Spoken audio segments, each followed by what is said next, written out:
байцгаана уу? За, окей.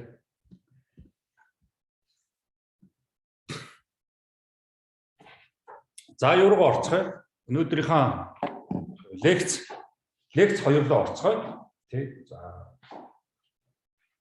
Лекцийн сэдв Марксийн манифест коммунист нам гэсэн гинжлэг байгаа. За, яагаад одоо Марксийн манифестыг 150 жилийн өмнө энэ номыг бичээд тэгээ яагаад одоо коммунист намыг бол байгуулах ёстой юм бэ гэдгийг хүн төрөлхтөнд одоо гарган тавьсан. За, социализмын ийм Марксийн эв хам намын тонгоо бичих гэсэн нэг юм орчуул байгаа. Тэгээ энэ бол яг бид эренчим гийн одоо өөрхий жоохон доод төвчний орчуулга тий орос хэл мэддэг гэдээ орчуулж чадахгүй л дээ. Философийн боловсрал энэ эренчим гэдэг гүнд дутагдсан учраас хөрхөд тэр цаад философийн нарийн шинийн ойлголтуудыг болоод төрлийн юмтай ойлгоогүй байлаа л дээ. Яг л уран зохиол, шүлэг, яруу найраг гэдгээр бол эренчим одоо артын дуудаа тань байгаа. Философийн номыг ингэж дуран мэддэг орчуулж болохгүй л дээ. Тэгээд ер нь яагаад энэ коммунист нам гэдэг ахаар ерөөсөө Маркс бол аягүй айхтар байсан. Тухайн үед ерөөсөө хүн төрөлхтөн Европын орнууд, Америк, одоо Орос одоо юу гэдэг энэ орнууд бүгдээрээ олон улсын төвшний ийм коммунист нам байгуулъя. Тэгээд улс болгонд энэ намын төлөөллүүд байдаг. Нэрс улс орн бүр өөрөө намтай байгаад ямар ч утгагүй. Одоо энэ орнууд чи хоорондоо худалдаа 8 улс төр бүх салбарт хамтарч ажиллаж байгаа учраас нэгэн намтай байх юм бол тэр намуудаараа улс төрийнхөө одоо үйл ажиллагааг явуулаад очих юм аа гэдэг тэр интернационал гэдэг одоо ойлголтыг гаргаж ирж байгаа байхгүй. Тийм учраас коммунист намын одоо тунхаг Монгол орчуулгаар эв хамт намын тунхаг за англи орчуулгаар бол коммунист одоо парти гэж байгаа шээ тийм ээ бид тэрийг мэднэ. За германууд бол өөр одоо манифест коммунист шин бартай гэж байгаа байхгүй. Коммунист намын тунхаг. За энд бол маш олон орнууд одоо оролцож байсан. Марксийн нэг фильм шинэ цаашин нэг фильм гарсан байдаг шүү дээ. Тэр бол тэгэл Франц, Англи эдгээр ч мөрөд хоорондоо гаргалдаад байсан. Тэр нам одоо ямар байх вэ? Яаж хамтарч ажиллах вэ? Оросын нүгний бид нар бол очижчихсан. Тэгээд бүгдээрээ тэр 1800 тэр 40-50-аад оны үед бол 19-р зууны дундуур бол Европт бол гайхамшигтай байсан. Маш гоё юм байсан. Дандаа номнууд хичээдэг байсан. Тэгээд номнуудаараа ярилцаад маш их философийн өмнөх түүхтэй Францын философи, Английн философи, Италийн философи, Германы философитой тулгуурласан ийм онолууд гаргаж ирж байгаа учраас дандаа тийм философийн хүмүүс байсан. Оюуны өндөр түвшинд байсан. Тэр үед бол өстой байсан бол гоё байсан баг. Тэгээд хүн төрөлхтөн бол нэгэн ийм коммунист нам гэсэн тийм нам байгаа. Тэрүүгээрээ явах юм бол одоо маш хэрэгтэй. Тэгээд сүүлд бараг 100 жилийн дараа тийм үү да 1945 онд Марксаас хойш 100 жилийн дараа одоо нүүб байгуул гэж байгаа шүү 1949 онд. Нүүб ч юм бол ерөнхийдөө бас нэг жоохон Марксийн юу байхгүй олон улс одоо нэг тусалсан. Гэхдээ явсаар байгаа нүүб ч өнөөдөр бид нар мэдж байгаа. Том одоо олигархуудын том одоо юмнуудын империалист орнуудын, капиталист орнуудын гар хөл болчихсон одоо нүүб бол өнөөдөр нүүб бол хийхгүй байхгүй тийм. Зүгээр л одоо татвар хураадаг нэг тийм мөнгөний л байгууллага болчихлоо л доо. За энэ хоёр дахь би нэг слайд дээр Маркс ба түүний философи гэсэн юм слайд байгаа. За энэ дээр бол бичсэн байгаа. Дэлхийн хамгийн том философи 2005 онд BBC-ийн асуулт хариулт явуулсан байхгүй. Тэгээ тэрэн дээр дэлхийн хамгийн том философч хэн бэ гэдэг асуулт хариулт явуулаа. Тэгээд ерөнхийдөө хамгийн нэгдүгээр Маркс байсан байна. Тийм. Бусад философч биш. Мөн бидний мэдээд байдаг Кант, Хегел, Декарт одоо хэн байдгийг Платон, Сократ ч гэдэг юм хинч байдгийг Буддач байдаг юм уу, Кунц ч байдаг юм уу, Заратустрач байдаг юм уу одоо бусад орнуудын ард түмнүүдийн философч Маркс нэгд орсон байна. Тэгэхээр Маркс бол бидний одоо яах ёстой ойлгох ёстой нэг намын философч стандарт number 1 гэдэг шиг. Тэгэхээр энэ number 1 одоо философч бол яах чаргагүй дэлхийг одоо өөрчилсөн тэр явж байгаа. За ингээд Марксийн одоо философийн асуудал руу оръё. За ингээд Маркс маань одоо яасан бэ гэхээр ерөнхийдөө тухайн үед за одоо дэлхийг өөрчилё. Философи бол ингээд ном бичээд таны мэдгүй бичээд хорвоо ертөнцийг сайн уу сайхан уу зөв буруу тайлбарлаад байна. Одоо ерөөсөө энэ философийн энийг олон зуун жилийн онлоо барьж байгаа энэ дэлхийн ертөнцийг хорвоог амьдралыг өөрчлөлтөд илүү одоо орж ирлээ философи. Тийм. Бити одоо их сургуулийнхаа танхимд юм эсвэл одоо гэртээ суугаад ном бичээдээ нийгэм рүү хүмүүс рүү орж ир гэсэн ийм одоо ураа лозон гаргасан. Философиг одоо амьдрал руу оруулж ирэх гэсэн амьдралаас тасархай хол байна шүү. За ингээд ер нь бол одоо коммунизм гэдгийг бол байгуулах хэрэгтэй. Коммунизм бол явандаа явсаар байгаа хүндрэлтэн коммунизмд очих хэрэгтэй. Эцсийн гэцэд коммунизмын зорилго одоо тэгээ юу юм бэ гэхээр ерөнхийдөө л ядуурлаас гарах. Тийм коммунизм зөв бүгдээрээ л ядуурлаас гарыг ажид тодорхой зөвхөн баян гэдэг нийт масс одоо ингээд ядуу газ чи одоо хувьцаа юм уу хувь тавилан юм уу юу яриад байгаа юм байж болохгүй шүү дээ. Ерөөсөө капиталистууд яаж баяжаад байгаа яаж мөнгөтэй болоод байгаа гэдгийг бас судлах гэж хэлсэн. Тэр бол яг 3 дугаар лекц дээр капитал дээр бид нар нарийн чирээ ярилцсан. Тэгэл ер нь ядуурлаас гарна гэдэг чинь хүмүүс нийтдээ өмчтэй орлоготой болох. Яаж өмчжүүлэх вэ? Яаж орлогожуулах вэ? Яаж ажилтаа байлгах вэ? Гэсэн ийм л онол байгаа шүү дээ. Тийм. Ерөөсөө манифест энэ номын бол гол одоо зорилго бол тийм л ном. Өөр юм байх. Яг тухайн үед 1921 онд бид нар чинь эсгээрээс гарч ирсэн малчны хөгтөд чинь юугаа ойлгох вэ? Энэ нарийн ширээ ойлгохгүй шүү дээ. Энэ ном орчуулсан байдлыг харахад бол ерөнхийдөө тэгэл тэр хүн төрөлхтний тэр тэнд байгаа хаа холын юм ойлгоогүй ингээд биччихсэн байгаа шүү дээ. За дараагийн коммунизмын дараагийн зорилгыг Маркс юу гэж хэлсэн бэ гэвэл одоо ядуурлаас бүгдээрээ гарчлаа. Бүгд орлоготой өмчтэй айтайхан болцгоочлаа. Одоо яах вэ? Нөгөө ангид нийгэм өсөх ёстой. Нөгөө дээгүүр томроод байгаа, дээгүүр бүгдийг эзлээд байгаа олигархуудыг доош нь болгож ирээд тэгээд хэн хэнийхээ дээр доор байдаг, дээд статус гэхгүйгээр бүгдээрээ ангигүй нийгэм болно. За хоёр дахь том зорилго Марксийн одоо манифест номын. За гурав дахь зорилго нь бол одоо орлоготой болчихлоо. Нэг нэгэндээ дээрлэхс дарлагдаг олигарх одоо баячууд одоо юу байдгийг тийм үү? Тэд нар байхгүй болчлоо, усчлаа. Тэднийг доош нь буулгаад ирлээ. Доор байсан ядуучуудыг дэш нь гаргаад ирлээ. Одоо ангигүй нийгэм боллоо. Одоо яах вэ? Одоо жинхэнэ эрхчлээ хэлнэ гэж байгаа. Тэгээгүй цаг бити эрхчлээ. Эрхчлээ бол маш хэцүү. Эцсийн коммунизмын хамгийн дээд зорилго хүн бүр эрхчлээ болох. Бас тодорхой нэг хүмүүс эрхчлээтэй гэж нэг ангид нийгэм болохоор баячууд дээдсүүд эрхчлээтэй доогоороо эрхчлээ. За мөнгөгүй, орлогогүй, өмчгүй хүн ямар эрхчлээ байх вэ? Тэг бүгд л одоо мөнгөнд дарлуулаад явж байгаа шүү дээ. За одоо капитал номон дээр дараа 3 дугаар лекцээр бол үр зээл болоо явчихна. За энд одоо манифесто коммунистичн партай гэдэг ерөнхийдөө номны юу би ингээд тавьсан байгаа. Та нар харж байгаа биз? Номны хав гарчиг анхны одоо ном хэвлэл. Одоо 1945, 47, 46, 48 онуудад ном бичээд, ном уншаад, номоор ярилцаад байж ирсэн биш. За бид нар бол 1840 он явах юм бол зүгээр малчин амьдрал ярина. Тэр үед бол 100 жил нэг өдөртэй л адилхан байсан. Малчин хүний амьдрал бол 100 жил нэг өдөр хоёрт ямар ч ялгаа байхгүй. Глобалаар манай хариулна, руугаа яваа өдөржингөө малтагаа байна. Орой гэртээ ирээд унтна тэгэл болоо. Шүн тэгээд сахих багтаа шиг мал нэг 50 он болоо. Тэгээд маргааш шөнө дахиад үргэлж шин. 100 жил үргэлж шин. Ийм орчин үеийн Улаанбаатар хот юм уу? Одоо хүндрэлтний юм хотуудыг Монгол улс чинь 1921 оноос байгуулдаг байдаг ш. Одоо энд чинь өдөр болгон өөрөөр явагдах боломжтой.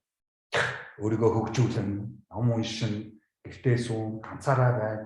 Ээж аав, найз нөхөд бусдаас хамааралгүйгээр өөрийгөө хөгжүүлэх тэр маш олон боломжууд одоо гарч ирнэ. Бид одоо ингээд лекц хийгээд уулзалтад ярилцаад ингээд байж байгаа бол том одоо нийгмийн амьдралын сонголт. Хөдөөний малчин үнд юм бол ийм амьдралын сонголт байхгүй шүү дээ. За энэ одоо коммунист намыг байгуулах гэсэн олон улсын энэ одоо тунхаг одоо ном маань бол ерөөдөө яг 1848 онд одоо хэвлэгдсэн гэдэг юм байна. Нийтдээ 23 хуудастай, дотроо 4 бүлэгтэй марксизм хэрхэн эхлэх тэрний одоо эхлэл болсон. Бараг бүх хэлэнд орчуулагдсан гэдэг юм байлээ энэ ном бол. Тэгэхээр ерөнхийдөө одоо хүн төрөлхтний асар том одоо өмч одоо сүүл ЮНЕСКО олон улсын байгууллага хүн төрөлхтний соёлын өв гэдгээр одоо тэмдэглэж хамгаалалтанд авсан ийм юм шүү. Тэгэхээр бид нар энэ номыг мэдэхгүй байх гэдэг бол хүн төрөлхтний том соёлын өөс хол явна гэсэн үг шүү дээ. Энэ бол бас харамсалтай байхгүй. Энэ номыг үзээгүй хараагүй шаагүй. За өнөөдөр интернет рүү ороод PDF-ээр англи дээр ч, герман дээр ч, одоо франц дээр ч унших боломжтой. Тийм бол Францыг ойлгох гэвэл одоо Марксыг унших хэрэгтэй. Марксаас бид нар Францыг болгон Францын тухайн үеийн тэр Прудон гэдэг том одоо бас философийн төвлөрөлт хэлж байна. Тийг эндээс одоо Марксаас буцаагаад болох. Яг бол Маркс чинь Парист бас нэлээд олон жил амьдсан шүү дээ.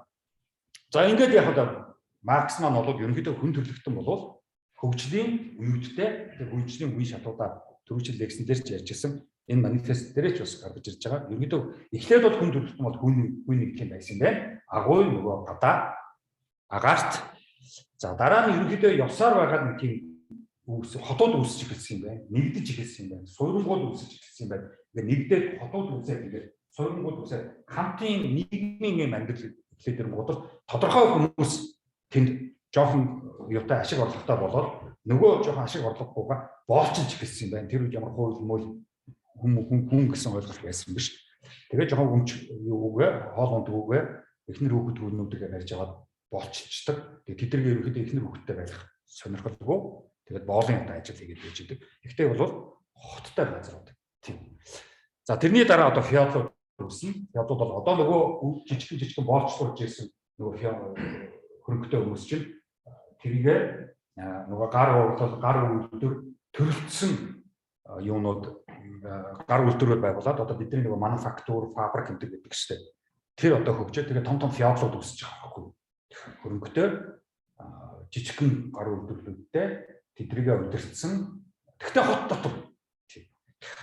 За тэгээд тэрний дараа одоо нөгөө техник хөгжөөд эхэлж байгаа. Гинт шинжлэх ухааны техник хөгжөөд эхэлсэн чинь машин техник боломжтой болоод хүн заавал одоо нарийн ширийн мэргэжлийн ажлыг шаардлагагүй болоод тэрийг техникээр оруулаад эхлэнгүүт техник гарч ирээд машин техник гараад ирэнгүүт л үйлдвэрлэлч хурцсаад мөнгө хурцсаад ашигч хурцсаад эхлэнгүүт л энийг одоо капитализм гэж нэрлэдэг байгаа. Тийм. Энэ бол техникцсэн одоо феодал техникцсэн болчлоо болов капитализм баггүй. Техникээр энийг одоо болчлоо. Тийм учраас нөгөө ажилчид чи уурлахаараа техникээр гэдэг чинь тэр баггүй юу. Бол боосоо очиад алах хэрэгтэй шүү дээ. Тэгэхгүй техникээр гэдэг үйлдвэрийн цонхыг хагалдаг илүү дотор юмнуудын хулгайч дээр гэдэг ч юм уу. Тэр техниктэй ингээд харьцаад эхэлж байгаа байхгүй юу. Уул нь бол босс нь байсан шүү дээ.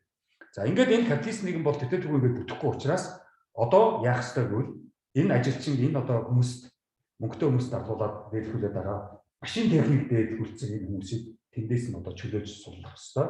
Тэгээд ерөнхийдөө нийгэм айтайхан болох ёстой. Бүгдээрээ орлоготой тэгшэрхтэй болох ёстой гэсэн тэр онолцсон бол социализм. Социализм бол капитализмын дараагийн шат байхгүй. За тэгээд социализм сайхан болцсны дараа ангигүй нийгэм рүү одоо очино. Тэр бол хамгийн дээд коммунизм.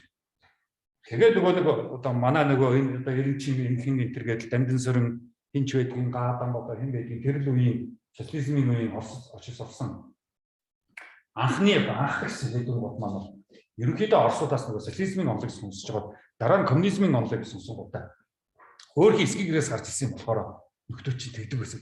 Гэхдээ заавал хинбаа одоо профессор заавал одоо социализм байгуулж коммунизм руу орох ямар шаардлагатай юм бэ? Шууд коммунизмын байгуулчих таа гэж хэлсэн гэж байгаа байхгүй.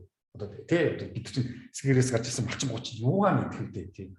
За энэ хувь нэгдлээ боол феодал одоо капитализм, социализм, коммунизм одоо энэ нийгмийн альч төлөвт бол Монгол улс байгаагүй.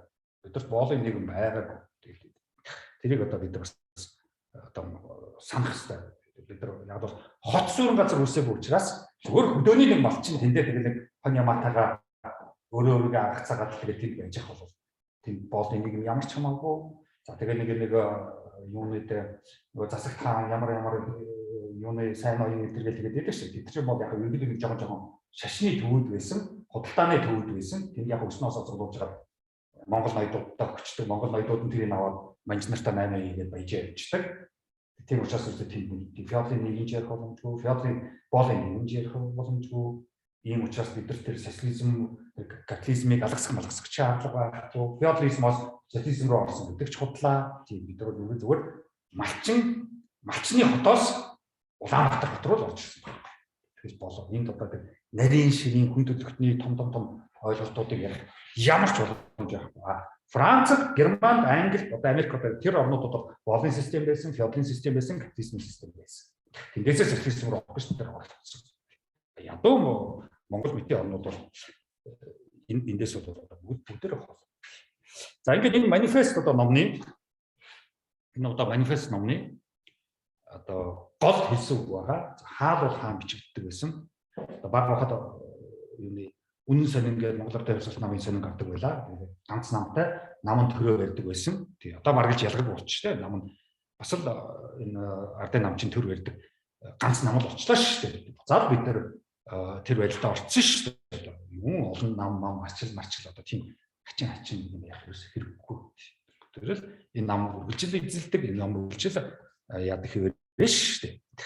За пролетариар Айлерлендер Фрайныг ойлгох гэж байгаа. Тэгээд ерөнхийдөө бол бүх одоо орнуудын тухайн тэр орны Европын тэр орны Орос, Герман, Франц, Итали, Америк, Англи одоо тухайн аж үйлдвэр маш их хөгжижсэн орнуудыг пролетарууд одоо нэгдэх төвөн гэдэгсэн.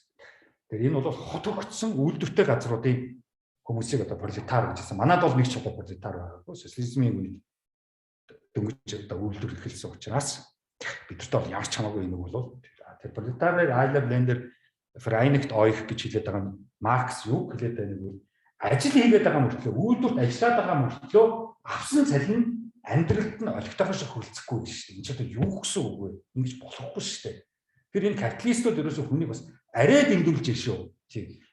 Хагас үтэн сайнд ажиллуулна, илүү цагаар ажиллуулна гэсэн үгтэй илүү цагийн мөнгөө өгөхгүй, амралтанд явуулахгүй, эрүүл мэндийн даатгал байхгүй ч юу вэ? Ажлаас гарахад хүртэл одоо даатгал байх хэрэгтэй байхгүй юу? 6 сар одоо ажлаас хүнийг гаргуул 6 сар яадаг цалингийн үргэлжлүүлэн өгдөг одоо хүртэл одоо хөдөлмөрийн хуулинд одоо байх хэрэгтэй шүү. Германд бол хөдөлмөрийн хуулинд тийм байдаг шүү.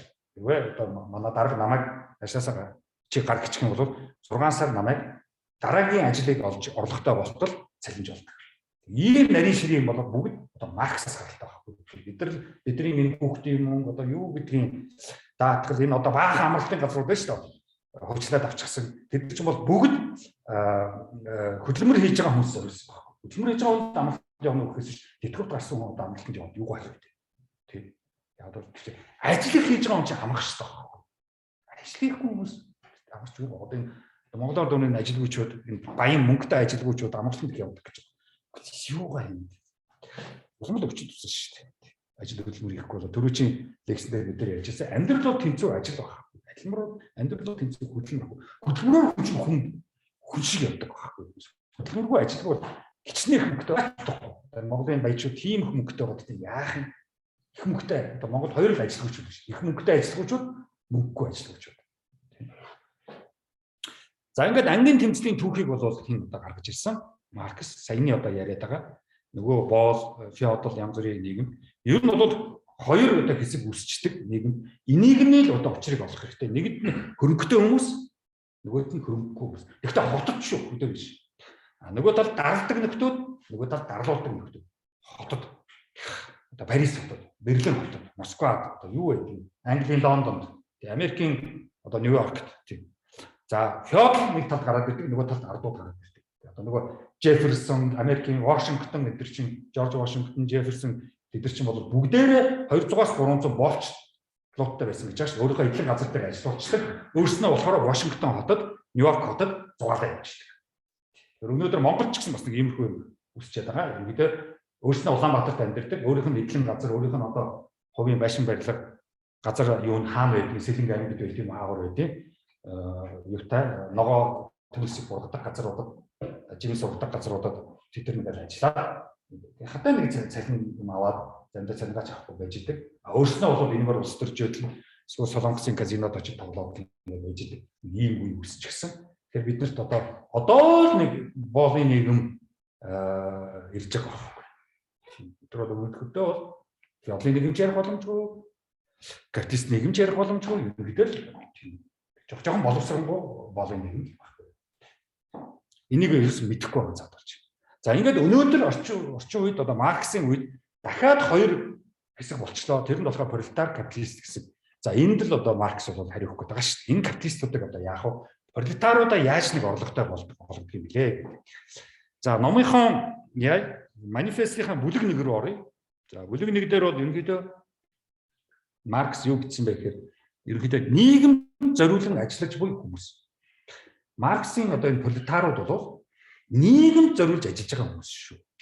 Тэг өөртөө биш. Мал хувьтай хүмүүс биш.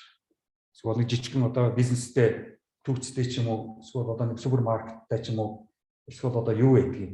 Барилгын нэг Индонезийн оруулаад ирдэг 8-1 ч юм уу тийм одоо хүмүүс биш шүү. Яг нийгэм зориулаад ажиллаж байгаа хүмүүс шүү. Одоо юу гэдэг юм. Нийгэм зориулж ажиллаж байгаа хүмүүс ямар хүмүүс илээ? Ингээд тэгэл үйлдвэрийн ажилчин. За манад үйлдвэрийн ажилчин байхгүй дээ. Одоо бараг жил гэсэн та байгаач одоо тэгээ яах юм. Угаа үйлдвэрлэх юм. Яг бол үйлдвэрчид үргэлж экспорт чиглэсэн байх хэрэгтэй байхгүй. За юу нь болов байхгүй байна. За одоо тэгэл эмч нараа багш нараа цоглогч одоо юу гэдэг юм. Нийгэм зориулсан гадаа хог цэвэрлж байгаа, такси барьж байгаа, автобус барьж байгаа. Тийм үү? Энэ одоо яг нийгэм зориулж одоо ингээд байр засвар нөгөө сөөх хадуусгүй болчлоо, хаалахгүй байна. Одоо энэ бүгдийг янзлж засаж явж байгаа. Шүд өвчгөр очиж шүдээ авах болчихсон. Хүүхдээ сургуульд авчиж өгчдөг, хүүхдээ цэцэрлэгт авчиж өгчдөг. Тэр нөгөө нийгэм зориулсан ажиллаж байгаа хүмүүс л Маркс яриад байгаа шүү. Тэрээс хөдөөний малчин байна уу? Тэнд нэг бизнестэй нөхөр байна уу? Тэр ямар ч хамаагүй шүү манайс байхгүй. Тэр бол ерөөдөө буржуач гэдэг юм уу? Эсвэл зүгээр одоо яг нийгмийн тасархай биш хүмүүс болж явж шүү. Тэгэхээр Монголд бол ерөөдөө одоо энэ талаар ярихад маш их одоо хэцүүч. Магадгүй өнөөдөр яг Монголд Улаанбаатар хотод пролетарууд бол үүссэн байх. Цалин аваад багшийн ажил хийгээд совилгчийн ажил хийгээд автобусны жолоочууд одоо хувийн болчихсон байх шүү дээ. За супермаркетууд бол ерөөдөө хувийн баг. Тэгэхээр ерөөдөө бид нар бол яг нийгэм зориулаад хүмүүс зориулж ажиллаж байгаа хүмүүс одоо орлогогүй цалингүй байна гэдэг бол болохгүй. Тийм. Яг бол тэд хөлсний ажилчин биш шүү. Эмч гэдэг хүн хөлсний ажилчин биш. Багш гэдэг хүн хөлсний ажилчин биш. Годамж шүүдэд цэвэрлж байгаа хүн хөлсний ажилчин биш шүү гэдгийг л Маркс хэлээд байгаа. Гэтэл бид яг хөлсний ажилчин шиг болчихж байна. Уул нь цэвэр ёсортхон ухамсараараа нийгэмдээ үйлчлээд явах ёстой байтал нөгөө цалин мөнгнөөсөө болоод нөгөөд бол энэ одоо яадаг чинь улс төрийн нам зам янз бүр манайд ч бол гэдэг шүү дээ. Намууд ч амын эзлээ. Тэгээд ерөөдөө бүгдээрээ хөлсний ажилчин шиг байна. Одоо шинжлэх ухааны ажилтнууд ч гэсэн судалгаач нар бол бас тухайн үед одоо бас пролетарын ангид орж явж байсан. Бас хөлсний ажилчин шиг. Тэгээ мөнгө өгвөл судалгаа хийн. Тэгээд өгсөн мөнгөнд нэг жоохон нэг төсөл авч тэрийг нэг хурдхан шиг хийгээд тэгээд хэдэн төгрөгийн цалин авах гэдэг. Одоо шинжлэх ухааны актын бол тэр чигээр би одоо физикийн хурд байсан шүү дээ. Яг хөлсний ажилчин шиг тэгээд нэг төсөл хийж хэдэн төгрөг авдаг. Тэгээ нэг их доктор нэртэй гадаад явсан нэртэй гэсэн хурд цалин бол ачин. Тийм учраас тэгээд гадагшаа Солонгос уу Америк уу очиж тэнхийн лавартаар дахиад гадаадд очиж одоо болон ажил хийж байгаа шүү дээ. Тийм Монголдооч бол гадаадд ч одоо бол тэгэл авартаа өдөржингөө л гарч ирдэг гэсэн. Бид нар сөвөд очиод хүмүүстэй уулзж байгаа юм чинь. Өдөржингөө бид нар тэгэл харанхуй хэрэгтэй юм шүү дээ. Тэр чинь юу ямар юм бэ? За ингээд төр одоо гэдэг нэртэй байгууллагууд маань олигархуудын даалгаврыг гүйцэтгэгчнэр болчихжээ. 1848 онд хэлжсэн шүү. Герман, Америк, Англи, Францад төргээд байгаа нөхдүүд маань олигархууд юм байна. Тэд нар олигархуудад үйлчлдэг газар болцсон байна. Энийг болио. Олигархуудын даалгаврыг биелүүлдэг газар болсон. За энэ бол одоо барж манад одоо ирсэн байгаа бах. Энэ шиг одоо улс төрийн янз бүрийн юм бол би бол ярихгүй. Би одоо ямар улс төрийн намын хүн биш. Философч хүн. Философч хүний одоо нэг гоё сайхан юм чинь улс орон ард түмэн хямралд орцсон үед амар хийх юмтай болдог байхгүй. Бүгдээрээ аз жаргалтай бүгдээрээ одоо юу гэдгийг бурхны оронд байдаг гэвэл философч яриг байхгүй шүү дээ. Тийм. Хүн асуудалд орлоо, нийгэм асуудалд орлоо, улс асуудалд орлоо. Философч хүн яагаад гэвэл тийм учраас та нар ингэхгүй яадгийг гэдэг чинь үргэлж одоо хэлж явсан ийм одоо онцгой сонир хүмүүс шүү дээ. Профессор хүн болоод мэрэгжлийн лекцэн уншаад профессор одоо физикийн профессор өнөө юу гэдэг хуулийн профессор өнөө өөрийнхөө мэрэгчлэл яриа явуучих нь. За уран зохиолын зохиол бичээ явуучих бах өнөө худлаа түүх ормаа. За яруу найрагчны баахан магтаал бичих бах сайн сайхан амьдрал. За юу яадгийн лам одоо яадгийн баахан л одоо бурхны шавнар юу гэдгийг хамаг амьтны тусын тулд гэж баахан л үлгэр ярих байх. Философч юм чинь тийм шүү. Философч хүний хийдэг ажил бол эндээсээ шин айдианууд гаргаж ирэх байх. Шин айдианууд гаргаж, шин хүн төрөлхтний хүний нийгмийн хүн болоход зориулсан онолуудыг философчд гаргаж ирдэг шүү дээ. Өөр хүн ч ирэхгүй. За ингээд ер нь бол одоо буржуа ийм байна гэдгийг бол Маркс бол хэлсэн. За яагаад энэ юуны капиталистууд баяжаад байгаа юм бэ гэхээр ерөнхийдөө л ашиг олохын тулд л капиталистууд ажилладаг. Пролетариуд бол яг цалин баг. Тийм учраас илүү цагаар ажиллана, эрүүл мэндийн алдна. Эдийн төгрөг олохын тулд тэгэл одоо 2-3 ажил хийж байгаа шүү дээ зарим нь бол. За ингээд цөөнх ихийг эзэмшээд олонх эзэмшлэг болчихдог. За энийг л одоо Маркс л байгаа шүү дээ. За ингээд пролетариудын эсэргүүцэл зэвүүцэл эхэлнэ. Одоо нам байгуулах хэрэгтэй. Цаг нь олжээ. Дохроо бүрдчихээ. Зэвүүцэл ихсэл бухимдал нь ихсэл ирэх юм бол одоо коммунист нам байгуулах болжээ гэдэг. Нэгдүгээр бүлэг дээр Маркс хэлсэн. За хоёрдугаар бүлэг дээр бол ерөнхийдөө одоо нөгөө пролетар коммунист хоёр чинь яаж ажиллах вэ? Хамтарч ажиллах вэ гэсэн тийм. Оновчт нэг коммунистууд байгаа шүү дээ. Нөгөө пролетартайгаа одоо яаж хамтарч ажиллах вэ? За хувийн хамтарч ажиллахын гол одоо юмнуудыг бол Маркс хэл гаргасан байна. 20-р. За хувийн өмч гэж байх ёстой. Тийм учраас хувийн өмчийг хамгаалах ёстой. Одоо манайхан бол буруу тайлбарлаад байдаг шүү дээ. Социализмд одоо хувийн өмчийг хорж исэн гэдэг. Тэр шагаал худлаа. Намайг одоо 10 жил байхад манай сургуулийн багш ч хувийн машинтай байсан. Тийм манай байранд хувийн машинтай зөндөө байсан. Тийм шархуугээд нэг хүн байсан хувийн машинтай. Ингэж нэг хүн байсан. 3-4 хүмүүс манай байрны машинууд мал идэг байсан шүү дээ. Тэгээд ихэнх нь ноцголтой байдаг байлаа. Өдөө очихд бол өдрөл ноцголтой байдаг гэсэн шүү дээ. Ийж унаал тохирдаад. Тэгэхээр ч одоо хувийн өмчийг хорж исэн гэдэг бол шалхатлаа. За ингээд одоо пролетариудыг яаж өмчтэй болох вэ? Тэрийг бүр ингээд заасан байгаа юмдоо Маркс. За буржуаз баячууд капиталистуудын хөрөнгө бол тэдний хувийн өмч биш ээ. Тэр бол нийгмийн өмч. Энэ нөхдүүд чинь нийгмийн өмчийг өмчилж гисэн байхгүй. Тэгээд баян харагдаад байгаа. Нийгэмд хэрэгтэй мөнгөийг хулгайлж гисэн учраас баян харагдаад байгаа болохоос өөрснийх нь өмч биш шүү. Одоо Батүлийн өмч бол өөрийнх нь өмч биш шүү. Маш их өмч цуглуулсан биш Батүл өмч нөхөрчээ. Одоо Сүү Батүл хоёр бол ямар ч ялгаагүй.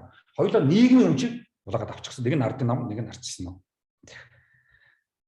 За олон нийтийн өмч гэж заавал байх хэрэгтэй. Паблик олон нийтийн өмч заавал байх хэрэгтэй. Бид олон нийт өмчтэй байх хэрэгтэй. Одоо би энэ хүүхэд залуучуудын паркийг устгацсан л бүр харамсдаг байна. Яг тэр үе чинь гоё модтой их гоё тийм цаад хаалган онгорхой байдаг гэсэн. Тэр дотор агаарт моднуудын дунд их гоёсаа халахдаг байлаа. Тэр устгаа ичсэн. Одоо Нью-Йорк ч гэсэн дундаа Централ парктай ш. Бид нар Централ парк байх. Берлин айгүй гоё парктай. Москва ямар гоё Горький парк гэх парктай. Дээжинд очих дээжин бол паркаар дүүрэг болгон парктай. Бид нар парк байхгүй. Заавал машинтай байх хэрэгтэй. Эсвэл нэг тэр нөгөө ямар хүрээлэн билээ тэнд яваад очихоор баахан залуучууд дугуйтаа тохирдод хүнд асчих хаад. Эсвэл хүүхдэд тэрсэн ээж аваад. Наатлын нөгөө хэм болохоор хүүхдийн паркийг энэ одоо юунууд хүчтэнгүүд Шангрила болгоо хийчихсэн. Шангрилагийн яг хөшөөний чинь тэнд чинь нацагд орчин өшөө хэлсэн шүү дээ. Шангрила барьсан байшин гэж. Асуудал чагаа хөшөөг Улаанбаатар зочлуулын өмнө авчиад оронд нь Шангрила барьсан. Ийм л артсан байхгүй. Тэгээд номын хүмүүсээ устгаад тэгээд оронд нь зочлууд дөрчихсэн. За олон нийтийн өмч байхсан боловсрал өнгөө байх хэрэгтэй гэсэн Маркс. Тэгээд миний хэлээд байгаа шиг тийм. Энэ Улаанбаатар хотод байгаа бүх 10 жилийн сургуулиудыг өнгөө болох хэрэгтэй байна. Төр санхүүжлэх хэрэгтэй. Тэрнээс одоо 1-р ангийн хүүхэд 5-р ангийн хүүхдийг мөнгөн дээр тулгуурлан хичээл заана гэдэг бол энэ бол доромжлол байхгүй. Мөнгөн дээр тулгуурлаж хүүхдэд хичээл заана гэдэг чинь юу гэсэн үг? Мөнгөө төснөө төлөг бол гэртээ хайр. Тийм. Чи юу гэсэн үг? Тэр хүүхдэд ямар хамаатай юм? Ээж аав мөнгөтэй юм мөнгөгүй байна уу? Тэр яах юм? Одоо мөнгөтэй ээж автай хүүхдүүд нь сургуульд яваад мөнгөгүй ээж автай хүүхдүүд нь яхаа сургууль өгөх юм. Тэр юу вэ? Тийм. Уучлаарай гэдэг шиг болж байгаа байхгүй. Тэрнээс боловсрал өнгөө болох хэрэгтэй. За яг их дээд сургуулиуд бол төлбөр бас л их дээд сургуулиуд ч гэсэн болох хэрэгтэй. Тэгэхээр ерөөсө боловсролын систем энэ одоо нэг дөнгөн нөхөр боловсролын яамны сайд болчихсон. Жилийн жилд нэг юм бүтэхгүй нөхөр боловсролын яамны сайд болдсон шүү дээ. Тэгэхээр боловсрол өнгөө байх хэрэгтэй. Энэ хүн энэ сайд хүн өдөр болгон өглөө босоод өөртөө хэлж явах хэрэгтэй тэрний өмнө. Гэт өөрөө талын тараад боловсрол өнгөө болох хэрэгтэй Монгол орнд. За улс орн тийм үү улс орнгүй ажилчин анги үүсгээс болгоомжлох хэрэгтэй. Тэр үед яасан гэхээр Европын зарим хүмүүс ажилчин ангууд нь сайнууд нь өөр орн руу явж ажилласан. Тэгвэл энэ тухайн улс орны эдийн засаг маш их хөрөлтэй. Тиймээс өөрийнхөө ажилчдыг тухайн улс орнд барьж үлдэх ёстой шүү гэж Маркс хэлж байсан.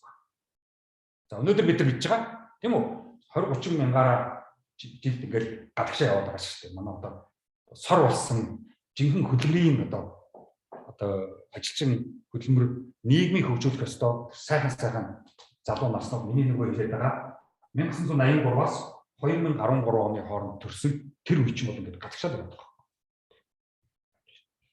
За энийг бол Маркс 150 жилийн өмнө хэлжсэн шүү дээ. 1840 160 жил болчихлоо шүү дээ. За шашин тэр хоёр тусдаа үйл ажиллагаа явуулах хэрэгтэй гэсэн. Энэ бол маш чухал. Би одоо мэдгэнтэй гимназ ирсэн гэсэн 2008 он билүү 9 он билүү 2008 он байсан баха 8 он байсан ба. Цагаан сар болох гэдэг юм. Гимназ юм төлөвлөж байна. Тэгвэл цагаан сарын өглөө яг шинийн нэгний өглөө Эс баяр гандан руу ерөнхий сайд багтаа дахиад иччих واخ. Энэ хоёр дараас нь ерөнхийлөгч бас гандан руу дахиад иччих واخ. Тэгээ хоёулаа гандангийн ламд мөрөжсөн. Тэгэхээр төрөв гандангийн дор гандан төрийн дээр. Энэ хоёрын дээр эс хоёрын дээр. Тэгээ тэр хоёр бүр ингээд хатагтаа очиод эс хоёрын чинь би бас арай нэг боловсралтай байх. Энэ хоёроо одоо бас гайгүй байх гэж бодож ирсэн чинь өгүүл юм билээ. За ингээд шашин төр хоёр тусдаа үйл ажиллагаа явуулах гэдэг бол Маркс хэлж ирсэн. Өмчийг өвлүүлж болохгүй гэж хэлсэн Маркс. Амар хэлж байгаа. Ямар ч аав ээжийн их мөнгөийг хүүхэд нь өмчлүүлж үлдээхийг хорьсон Маркс. Тэгэхээр ч одоо баячууд уурлахгүй яа. Тиймээс үр хүүхэдтэй хизээж өмчөө өвлүүлж болох. Одоо философчны хэлсэн үг гэдэг шүү дээ. Хүүхэдтэй хүн дансандаа ямар ч мөнгөгүй байх хэрэгтэй гэж. Бид нар энэ хорвоо төрөхтэй юучгүй ирдэг. Энэ хорвоос явахдаа бас юучгүй явах хэрэгтэй. Дансандаа мөнгөтэй ардаа өмчлүүлэх юм бол дай. Үр хүүхдүүдийн дай. Тийм учраас өмч өвлүүлэхийг хорьж ирсэн. Гайхамшигтай. За хүүхэд ажил хийж болохгүй гэсэн. За Монгол бол яг тэр хүүхдийг ажилуулдаг орн. Гарын үр зүртгээд за хөдөө бол тэр хүүхэд бол маш багасаа ажил хийж эхэлдэг. Ээж авахын зараад болчихдог. Тэгээд ерөөдөө их бие мотоо болдог. Одоо ингээд оюутнууд хөдөөнөөс ирэхэд бол нөгөө мал дээр байж байгаа гэсэн оюутнууд бол бие мотоо идэг шүү дээ үргэлж. Тэр чинь өдөржингөө хондагаад болчихсон. Юу гэртээ сууж ном унших. Эсгийн гэр дотор чинь ном уншаа сууж боломжгүй шүү дээ. Бид нар бол хүүхдийг бол маш их багаас нь ажил хийдэг гардаг. За хот өдөөгийн ялгааг арилгах гэдэг бол Маркс үргэлж хэлжсэн. За тэгээд эцсийн эцэст Марксийн энэ манифест юу хэлээд байгаа юм бэ? Бүгдээр ажилтаа байна. Бүгд. Бүхнийг ажилтаа болох гэсэн байна. Тэрийг ойлгох байх. Бид нар ойлгоогүй социализм ерөөсөй ойлгоогүй. За тэгээд яг социализм ба уран зохиолыг маш их одоо анхаарсан. Маркс маш сайн одоо уран зохиолын номнууд одоо бичгэртэй. Яг бол нийгэмд одоо хүмүүсийг одоо сургууль хүмүүжүүлж хүмүүсийг ёс суртахуунтай болгох юм бол тийм одоо номнууд их сайн бичих хэрэгтэй. Литератур уран зохиолыг бол одоо ярьж байсан. За Герман, Францад бол Англид бол маш их гоё одоо уран зохиолын номнууд байдаг. Бид нар тэдний бүгдийг одоо орчуулсан шүү дээ. Гэсэн саяхан энэ Дархан хотод хэдэн жилийн өмнө гэлээ номын сан баахан номнууд агтлаад хүн төрөлхтний сайхан номнуудыг бүгд устгасан гэж байна. Амар. За коммунизм, социализм бол орон бүрт өөр явагдах учраас орон бүрт тэр коммунизм, социализмаа тайлбарсан тайлбар байх хэрэгтэй. Яг бол янз бүрийн одоо юунаас эхлэн шүү дээ гэсэн. За ингээд коммунист намууд ба бусад намуудын эсэргүүцэл гэсэн дөрөвдүгээр бүлэг байгаа. За энэ дээр бол Маркс бол ер нь бол тэртээ тэргөө бусад одоо намууд бол одоо коммунист намын эсрэг одоо босч ирнэ. Тэр бол ойлгомжтой. Гэхдээ тэдэртэй уулзах хэрэгтэй, ярилцах хэрэгтэй. Диалектик болох ёстой. Зөрчил үүснэ. Тийм байлгүй яах вэ? Гэхдээ цаашид одоо яахаа ярилцах ёстой. Эцсийн гисд хүмүүсийг бид тэгшэрхтэй, ажил хөдөлмөртэй, орлоготой болгох гэж байгаа юм чинь бусад намууд ч гэсэн бид нартай Английн намууд, Германы намууд, Францын намууд бидэртэй хамтарч ажиллах байх. Тийм учраас тэрэнд бол одоо зовоод ах юм байхгүй. Гол нь бүгдээрээ бүх намуудтай нийлээд коммунист намууд хөдөлгөөн үүсгэх ёстой. Одоо бид нар тухайн үед одоо 90 онд арчлан хөдөлгөөн гэдэг байлаа шүү дээ. Арчлан холбоонд арчлан. Тэгэхэд хөдөлгөөн үүсгэх ёстой.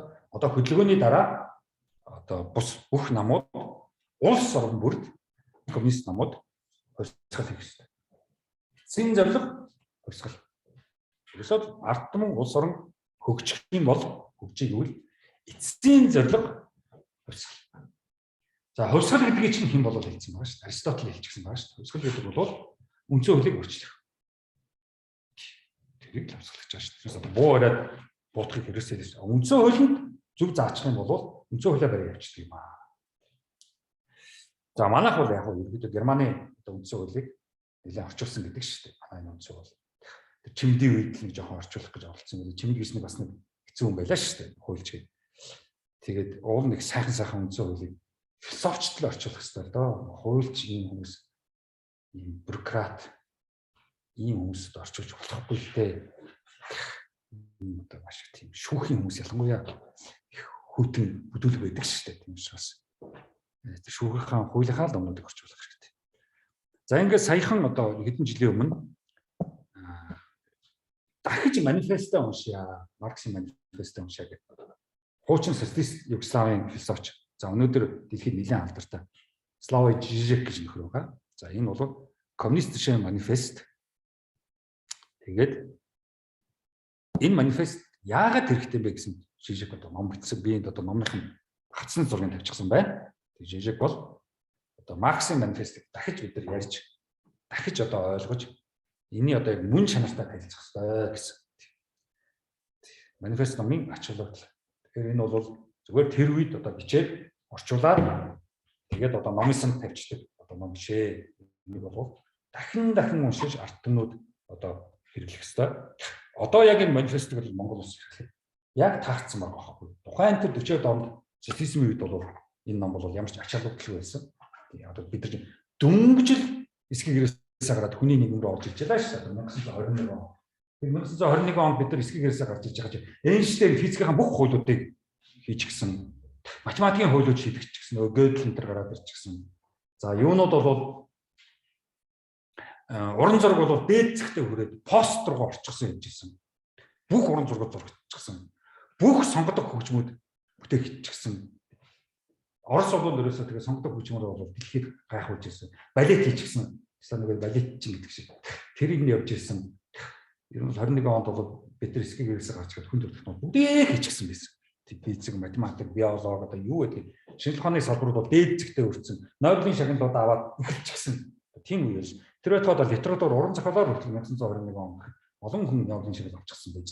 Энэ үед бид нар дөнгөж цөөхөн эсхийгээс гарч ирсэн. Яг ээж аав нь бол эсхийгээртэй үргэлжлэн залуучуудаа Улаанбаатар хот руу явуулсан шүү дээ. Бид нар аймгийн төв ороод тэнцээсээ наашаа одоо ЗИС 5 суугаад одоо явж исэн. 7-8 хонд шиг орж ирсэн шүү дээ. Одоо бол бид нар Баян онгор говалтай авахад бол өдөртөө баргаж орчих гээд шүү дээ. Өглөө эрт гараад шөндөө очиод. Тэр үед бол ЗИС 5-аар наашгаа тэр шороо чулуун замаар явна гэдэг бол 7 хоногийн ажил. Усаас ирнэ баргаж 2-7 хоног болох баг. За ийм одоо ард түмэн бол хүн төрөлхтний амьдрал руу одоо орж ирж байгаа шүү дээ. Анх удаа. Тэрнээс өмнө 1920 оноос өмнө ямар нэгэн төвөх, ямар нэгэн амьдралын нарийн ширээ ярих юмч боломжгүй. За Жижек манифест номонд юу гэж вэ? Өнөөдрийн 21 дугаар зууны философч Жижек Марксийн манифестыг уншаад өөрийнхөө манифест гэсэн одоо ном бичсэн. За капиталистууд эхлээд яг шоколад өгч, тийм үү? Шоколад өгөөд идүүлээд, тийм үү? Гиз өвдөнгүүтэл, тийм үү? Гиз өвдөг юм өвдөгтэй адилхан ийм л болчихжээ. Бидрийг юмд дасгаж, тийм удаа олгочиход удаа олчихсон. За одоо наатайгаа засгээд дахиад дээрэлсэн юм өгч. Тэгээ бид нар тэрэнд нь хууртаж мөнгө өрж ийдэг ийм нэг чөтгөрийн тойрогт хүндрэлтэд орчихжээ. За энэ чөтгөрийн тойролд хүндрэлтнийг оруулсан дэлхийн том одоо глобал гэмт хэрэгтнүүд бол нэгдүгээр Билл Гейтс, Буржэйшиг гэсэн шүү. Би биш. Хоёрдугаар Цукерберг, гуравдугаар Безос гэх мэтлэн. За энэ хэнийг Жишгийн номоо бичиж явах үед бол энэ хин гарч ирээгүй байсан. Хин гэдэг үнэхээр сүүл Маск, Элон Маск гарч ирээгүй байсан. Өнөөдөр одоо Элон Маск гэж бичих гэсэн. Тэр энэ хүмүүс бол бидэрт янз бүрийн гой юмнууд өгж байгаа мэд биднийг сайхан тэрлээ оруулж ирээд бид тэрэнд нь масуураа тэмдэгтээд мангартаад солиод идэв болно. Одоо тэрнээсээ яаж гарах аргыг бид нар зааж өгье гэдээ гараад ирчих واخ. Тийм. Бид нар бүр тоглож байгаа байхгүй бид нар. Одоо бид нар чинь гар утаснасаа салахгүй болсон, бүх юм гар утаснаараа хийчихсэн. Гар утсаа хаях юм уу, гар утаснаас бол баларна. Паспортоо мартуул баларна. Яагаад янз бүрийн юунд ингээд өөрснөө сайн дураараа бичсээр байгаа гэдэг болчихсон. Сайн дураараа. Одоо бид нар Google-ийн сүүл рүү Google-д ороход ч одоо мөнгө төлдөг болно. Википедиа бол тэртээ юу жоохон тар учраас явандаа их мөнгө авдаг болохоо. Бид Google, Википедиа одоо юу гэдэг явандаа Facebook руу орж гişүүн болох одоо бүх юм бид нар одоо гизүүдэн бид нар бүгдийг одоо ингэ барь бид нар болчихсон бид нар хүндрэлийг барих гэдэг шүү дээ. Хүндэр эхэлж байна да. Философчунд одоо хийх ажил эхэлж байна да.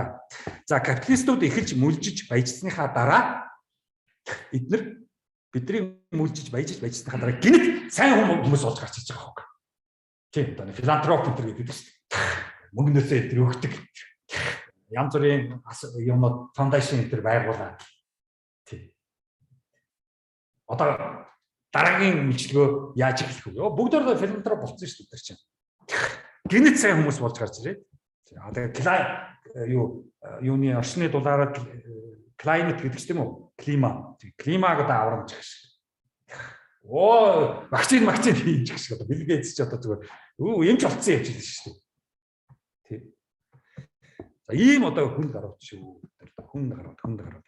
За Цукерберг одоо биднэрт одоо бас ямар бэлэг хийж байгаа мэдэхгүй. Нэг л өдөр бидний будаа болгоно нөхөр. За одоогийн капитализм тийм үү? Климаг болов ерөнхийдөө сөнөөдөг капитализм байна. Эдгээр дэлхийг аварч чадахгүй. Яагаад гэвэл түүхийн идээр л капиталистууд ч байж байгаа шүү. Тэгэхээр түүхийн идийг авч яаж эдгээр чинь ашиг болно. Тэгэхээр түүхийн идээ натурлууд арин, байгаль руу дайрч тэндээс авах. Тэгэхээр бид нар амьдрах орчноо устгаж байгаа шүү. Тэрс дэлхийг бол хинч сөнөөж устгах чадахгүй. Одоо энэ дэлхийн энэ бөмбөрцөг бол огторгүй нарыг хориод эргэлдэж байгаа нэг гариг. Тэгэл энэ бутарлаа гэхэд дараагийн гаригуудад чулуунууд нэгдэх юм эсвэл астероид болдго юм ингээл яваад. 2 тэрбум жилийн дараа шүү дээ. 2 тэрбум жилийн дараа энэ нарны гал унтрын шүү дээ. Их том гал гасж байгаа шүү дээ. Энэ гал унтраад тэгээ энэ дэлхий болыг хаашаа нэг яваад. Хүн төрлөخت нь өөрснөөхөө энэ дэлхий дээр амьдрах өөрийнхөө орчин, environment, climate одоо юу гэдэг тэр нөхцөл байдлаа түүхийд олборлолтоор өгдөг байгаа. Facebook одоо энэ бүх интернет, энэ компьютер гал утас гэдэг чинь бол нэг газрын ховор элемент түгээ ажиллахгүй. Энэ олон батарей одоо Elon Musk-ийн тэр машины тэр батарейнууд бол бүр өстой жинхэнэ хор шүү дээ. Environment-ийг баллаа шүү дээ тэр батарейнууд чинь. Батарейнууд чинь асар их одоо химийн юмнууд байгаа шүү дээ. Тэгээд тийм учраас бид нар бол өөрөөснийгөө боллоо. Яг бол капиталистууд ашиг хөдлөө. Өнөөдөр пролетарууд хэмбэ цалин багтай болон иргэд за тэгээд гадаад оронд очиж ажиллаж байгаа цагааш дөрөвчд бол орчин үеийн пролетарууд болчихсон. Тэгэхээр Монголын одоо шинэ пролетарууд бол гадаадд байгаа. Арай гэж нэг ажиллаад тэгээд цалин мөнгөнд олигтойч хүрэхгүй. Хуучин бас Монгол руу гэр орныхын байгаа мөнгө явуулчихдаг гэсэн одоо мөнгө явуулж чадахгүй байгаа хөө. Одоо булан хэцүү болсон шүү дээ. Одоо Европ руу чинь Араб, Африк, бусад орнуудын дөрвөгчд маш бодчихжээ. Өсөлтөгч нар. Тэгэхээр ерөөдөө манай одоо монголчууд гэрлэгөө мөнгө явуулаад гадаад ажилладаг байсан тэр боломж ерөөдөө хомигдсон. Тийм шинэ үеийн пролетар болсон. Цалин багтай. За тэгээд улс орон дотор бол тэгээд Монгол Улаанбаатарын дөрвөнд цалин багтай хүмүүс байгаа. Яаж одоо маргааш мөнгө өргөх юм, яаж хүүхдүүдэд одоо янзлахыг Бараг одоо сургуультай явахгүй бол бараг баярлах гэдэг шүү дээ. Одоо сургуулийн тэр олон хэрэгсэл мэрэгсэл дэвтэр ном одоо юу гэдгийг багш нарын янз бүрийн гэрийн даалгавар нэмэлт мөнгө төгрөгийн юмнуудыг худалдаж авч чадахгүй учраас бараг сургуультай явахгүй гэртээ байжсэн баг тийм байна. Мөнгөний гай.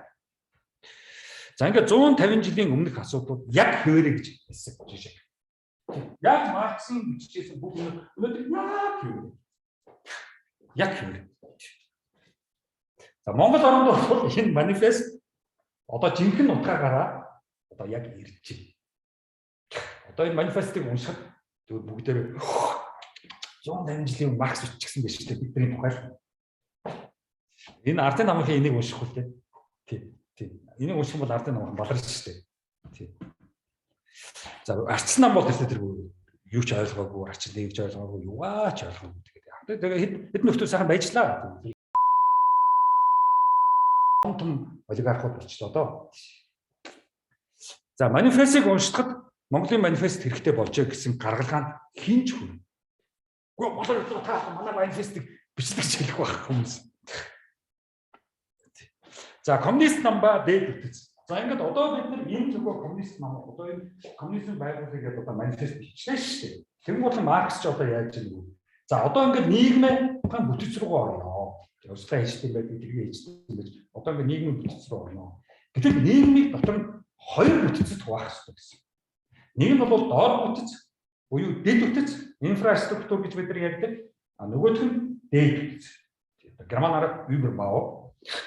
За ийм хоёр бүтц бол нийгэмд байх хэрэгтэй. Ингэж төр болон нийгэм хэрхэн зохион байгуулагдах вэ гэдэг хэлсэн. Бүр гарын арга шиг хэлсэн. За дэд бүтц бол нийгмийн суурийг бүтээдэг нийгмийн гишүүд. Суурийг бүтээдэг. За тэрэн дээр дээд бүтц гарч ирнэ. Тэр нь бол нийгмийн оюуныг буюу идеологийг бүтээдэг. Ийм одоо хоёр хэсэг болж одоо хуваалнаа гэж хэлсэн. За дээд буюу дээдлийн бүтцэд бол ерөнхийдөө идеолог, ёс суртахуун, ёс зүй, урлаг, одоо драм театр, дуурийн театрууд, эрх зүй, одоо янз бүрийн хүний эрхийн асуудлууд энийг одоо бичдэг, хамгаалдаг. За шашны асуудлыг шийддэг, шашныг зохицуулдаг. За тэгээд философи. Ийм хүмүүс бол дээд одоо бүтцэд байна. За энэ дотор нөгөө шинжлэх ухаантай бүгд ороод ичсэн шүү дээ. За дээд бүтцэд бол ерөнхийдөө материализмын бүтцээ, материалын эзэмшийг бүтээдэг. Бидний хоол унд, эрүүл мэнд тэр бүгдийг анхаардаг дэд бүтц байх ёстой. Доод бүтц үе, дэд бүтц инфраструктур. Байгалийн нөөц тэр бол дэд бүтцэд орно. За үйлдвэрлэлийн бүтээгдэхүүнүүд, үйлдвэрүүд хаана юу үйлдвэрлэж байгаа тэр бүгд дэд бүтцэд орно. За тэднийг түгээх байлгах, зам, барилга одоо юу гэдгийг хадгаламж, бүтээн босголтын бүх мэргэжлүүд бол дэд бүтцэд орно. За энэ хоёр бүтцийг төр болон хуулиуд хооронд нь зохицуулж явах хэрэгтэй. За тэрийг одоо мартчих болохгүй. Энэ бол дээд бүтц бол маш их чухал. Тэгэхээр би бол нийгмийн дээд бүтцийг багхгүй. Философийн одоо барьж явах хэрэгтэй. Бид нар ийм юм хүсэж байна. Ингэж амьдрмаар байна. Хайван баймаар байна. Хоол ундтай баймаар байна. Ажиллаад явхад нэг орон сууцтай болчдөг баймаар байна. Тэрнээс одоо орон сууцтай болох маань банкны бизнес болж болохгүй. Мөнгө дутагдахаар хэдэн төгрөг банкнаас зээлэх чинь банкныхны одоо юу гэдгийг санхүүгийн эрх үүсвэр нь бол тэрийн амьдрал өөрөө жоохон илүү мөнгө шаардаад ш. Тэний чинь ажиллаад цалингаар гүйцэтгэж чадахгүй ш. Цалингийн жижиг багш штэ Монгол бизнес. Инээдэлтэй ш. Тэр чинь ямар нэг байдлаар бид нар чинь хууль бус үйл ажиллагаа хийхгүй болчиход байгаа. Нэгэн тэр би хоол хүлээгээд суугаад чинь хоолтой очихын тулд цалин өрөхгүй бол тэгээд одоо яах вэ? Өөр аргаар нь бодно штэ. Тэгээд энэ өөр арга бодож байгаа чинь бидний дайнзруулсаар байгаад яасан шунал болгочихсон. Хэтрээд нөгөө шунал нь яасан буцаад нөгөө ард түмэн өрөвдийнхаа хөгжлийнх нь их үүсэг болох хоолн чиг үсэг ном дэвтэр витамин хувцас одоо юу гэдэг сургуулийн танхим багшийн цалин ингээд дайнзраад гинжин ийм уруул явагдаад хаанаас нь ч ихэлж болохгүй ийм чөтгөрийн тойрог болчиход байна. Одоо эдрээс бид яаж эхлэх вэ? Яаж ажил амьдралаа цоошноор эхлэх вэ? Тэр чинь бидний өмнө ирчээд байна. За нөгөө Марксийн диалектик чи одоо ингээд дээд үтс хоёр чинь ингээд үсэд тэгэхээр одоо нөгөө дээд үтс чи яах вэ? ертөнцийг хэрхэн харахдаг, хардсыг нь зааж өгнө ард түмэнд. Үнэт зүйлсийг нь хэлж өгнө. Үнэмшлүүдийг нь бүтээн. Тийм дээд үтсийн хүмүүс. За тоглоомын дүрмүүдийг бүтээж өгнө. Тийм амьдралаас хүлээх, нийгэмд ороод яах гэсэн хүлээлтүүдийн чи хинбэ гэсэн identity-г нь хийж өгнө. Сошиал байгууллагууд боловсрол, шашин, хэвлэл мэдээлэл, гэр бүл, хамаатан садан, найзууд тэр бүгдээрээ хэрхэн тоглоомын дөрмөөр явах ёс суртахуун, ёс зүйн асуудлуудыг бол дээд үтс хийж өгдөг байхгүй. Тэгэхээр бид нар чинь энэ дээд үтс байхгүй учраас хамаатан садан, найзууд, гэр бүл, хэвлэл мэдээлэл, шашин, боловсролын систем жүрсэн. Бүгдээрээ холдоод бантан болцсон гэж байна. Нэг салгадаг байгууллагч байна. Шинжлэх ухааны академи нь гантантай нийлээд шашны хурал энэ төр хийж ах шиг. Анагаахын сургуулиар дөрөв ламнар байж байгаа шүү. Муусын хоёрдугаар байдлаа очиход ламнар үлдээд идэх шүү. Тий. Тэгж болохгүй шүү. За улс төрийн байгууллагууд хэрэгтэй дээд үтс зориулсан энэ намууд байх ёстой. Энэ бол нийгэмд ямар зохицуулалт хийх вэ гэсэн тийм байгууллага. Улс төрийн нам гэдэг бол Маркс бол гэж хэлсэн. Нийгэмд зохицуулалт хийх энэ дээд үтс дэд үтсийн хоорондын хуулиудын одоо юу гэдэг нийгмийн бүх асуудлуудыг хооронд зохицуулалт хийх ёстой. Энэ зохицуулахгүй шүү дээ. За дээд үтс ерөөсөө дэд үтсээсээ бас үүсэх ёстой. Тэндээс нэг салцсан юм байна шүү. Дэд үтсээсээ уран гарах ёстой. За дэд үтсээ зохицуулах, дэд үтсээ өдөртөн чиглүүлэх. Доод тэр бүтцээ одоо дээд үтс чинь тэг тийм шүү, хорвоо ертөнц юм шүү, амьдрал юм шүү, шашин юм шүү, боловсрол юм шүү, мэрэгжил юм шүү, бүх юм ярина шүү дээ. Тэр чинь тэнгэрээс унаад ирдэг юм биш шүү дээ. За ингээд ерөнхийдөө дээд үтс хоёрын гол одоо асуулт бол хүн гэж юм бэ? Хүний тодорхойлоод тэрэндээ зориулсан одоо бодлого, онол, идеологи, философи гаргана шүү дээ. Тэгэхээр хүн гэдэг маань нэгдүгээр дотоод бие, гадаад бие гэсэн хоёр биенээс бүрднэ. Дотоод бие гэдэг нь бол биеийн байдал, биеийн тамир. За гадаад бие нь болохоор биолог, газар зүй, цаг агаар, уул ус энэ бүгд бол бидний гадаад бие. Энээс бид нар дандаа хамааралтай юм. Ялангуяа монголчууд бид нар бол хятад, энтхэг, араб, персүүдээс ялгаатай бид нар маш хатуу өвлийн үйлрэл болдог. Тэгэхээр энэ зөвлөсөн зохицуулалт хэрэгтэй. Ингээд хүн гэдэг рүүгээ тодорхойлж авч. За дараагийн асуулт руу оръё. За одоо ингээд хүн цаашаага өөрийн чадварынхаа асуудал. Гадаа цагаагаар юм бэ? Уул ус юм бэ? Нутаг орон юм бэ? Гадаа би өөрөө нас өдөр ийм эр юм, биеийн эрүүл мэнд, биеийн тамир ийм үтсэн би. За одоо энэ хоёр дээр одоо яах ёстой? Тодорхой нэг чадвар үүсгэх ёстой юм. Тодорхой чадвар үүсгэх ёстой. Тэр чадварууд нь ажил хийх чадвар. Ажил гэдэг бол тодорхой нэг хэмжээгээр бид нар алдуудлага дор орно. Тэр мартчихлаа. Тодорхой нэг заавал хийх ёстой бид нар. Тэрэнд яаж ёс суртахууныхаа хувьд, ёс зүйнхаа хувьд, сургууль хүмүүжлийнхаа хувьд тэрнтэй яаж зохицож албадлага дор заавал ажилдаа ирж, заавал орой тодорхой цагт ажилласаа тарж гэртээ гэрлүүгээ явах вэ. Энэ чинь социализмд Монгол хүнд эсгээрээс гарч ирсэн манай анхны сэтэд маш хэцүү байсан.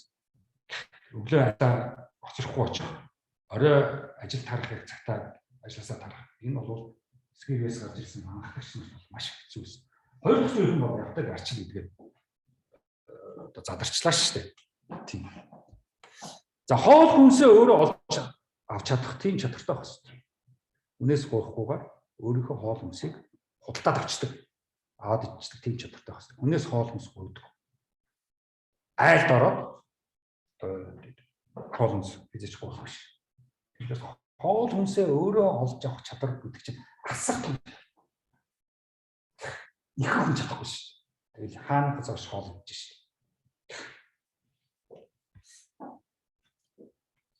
Тэдний тач хоол буудна гэдэг шиг. Амьдраад явах чадвар. Тэр одоо хүнд маш хэрэгтэй. Өөрийн нэг байраа олцдог, байр сахтаа олцдог, ганц өрөөч гэсэн. Өөрийнхөө хувцсыг худлаад авчдаг. Асан болоогүй. Заавал одоо брендийн бараа авах шаардлагагүй. Энэ чадвар маш.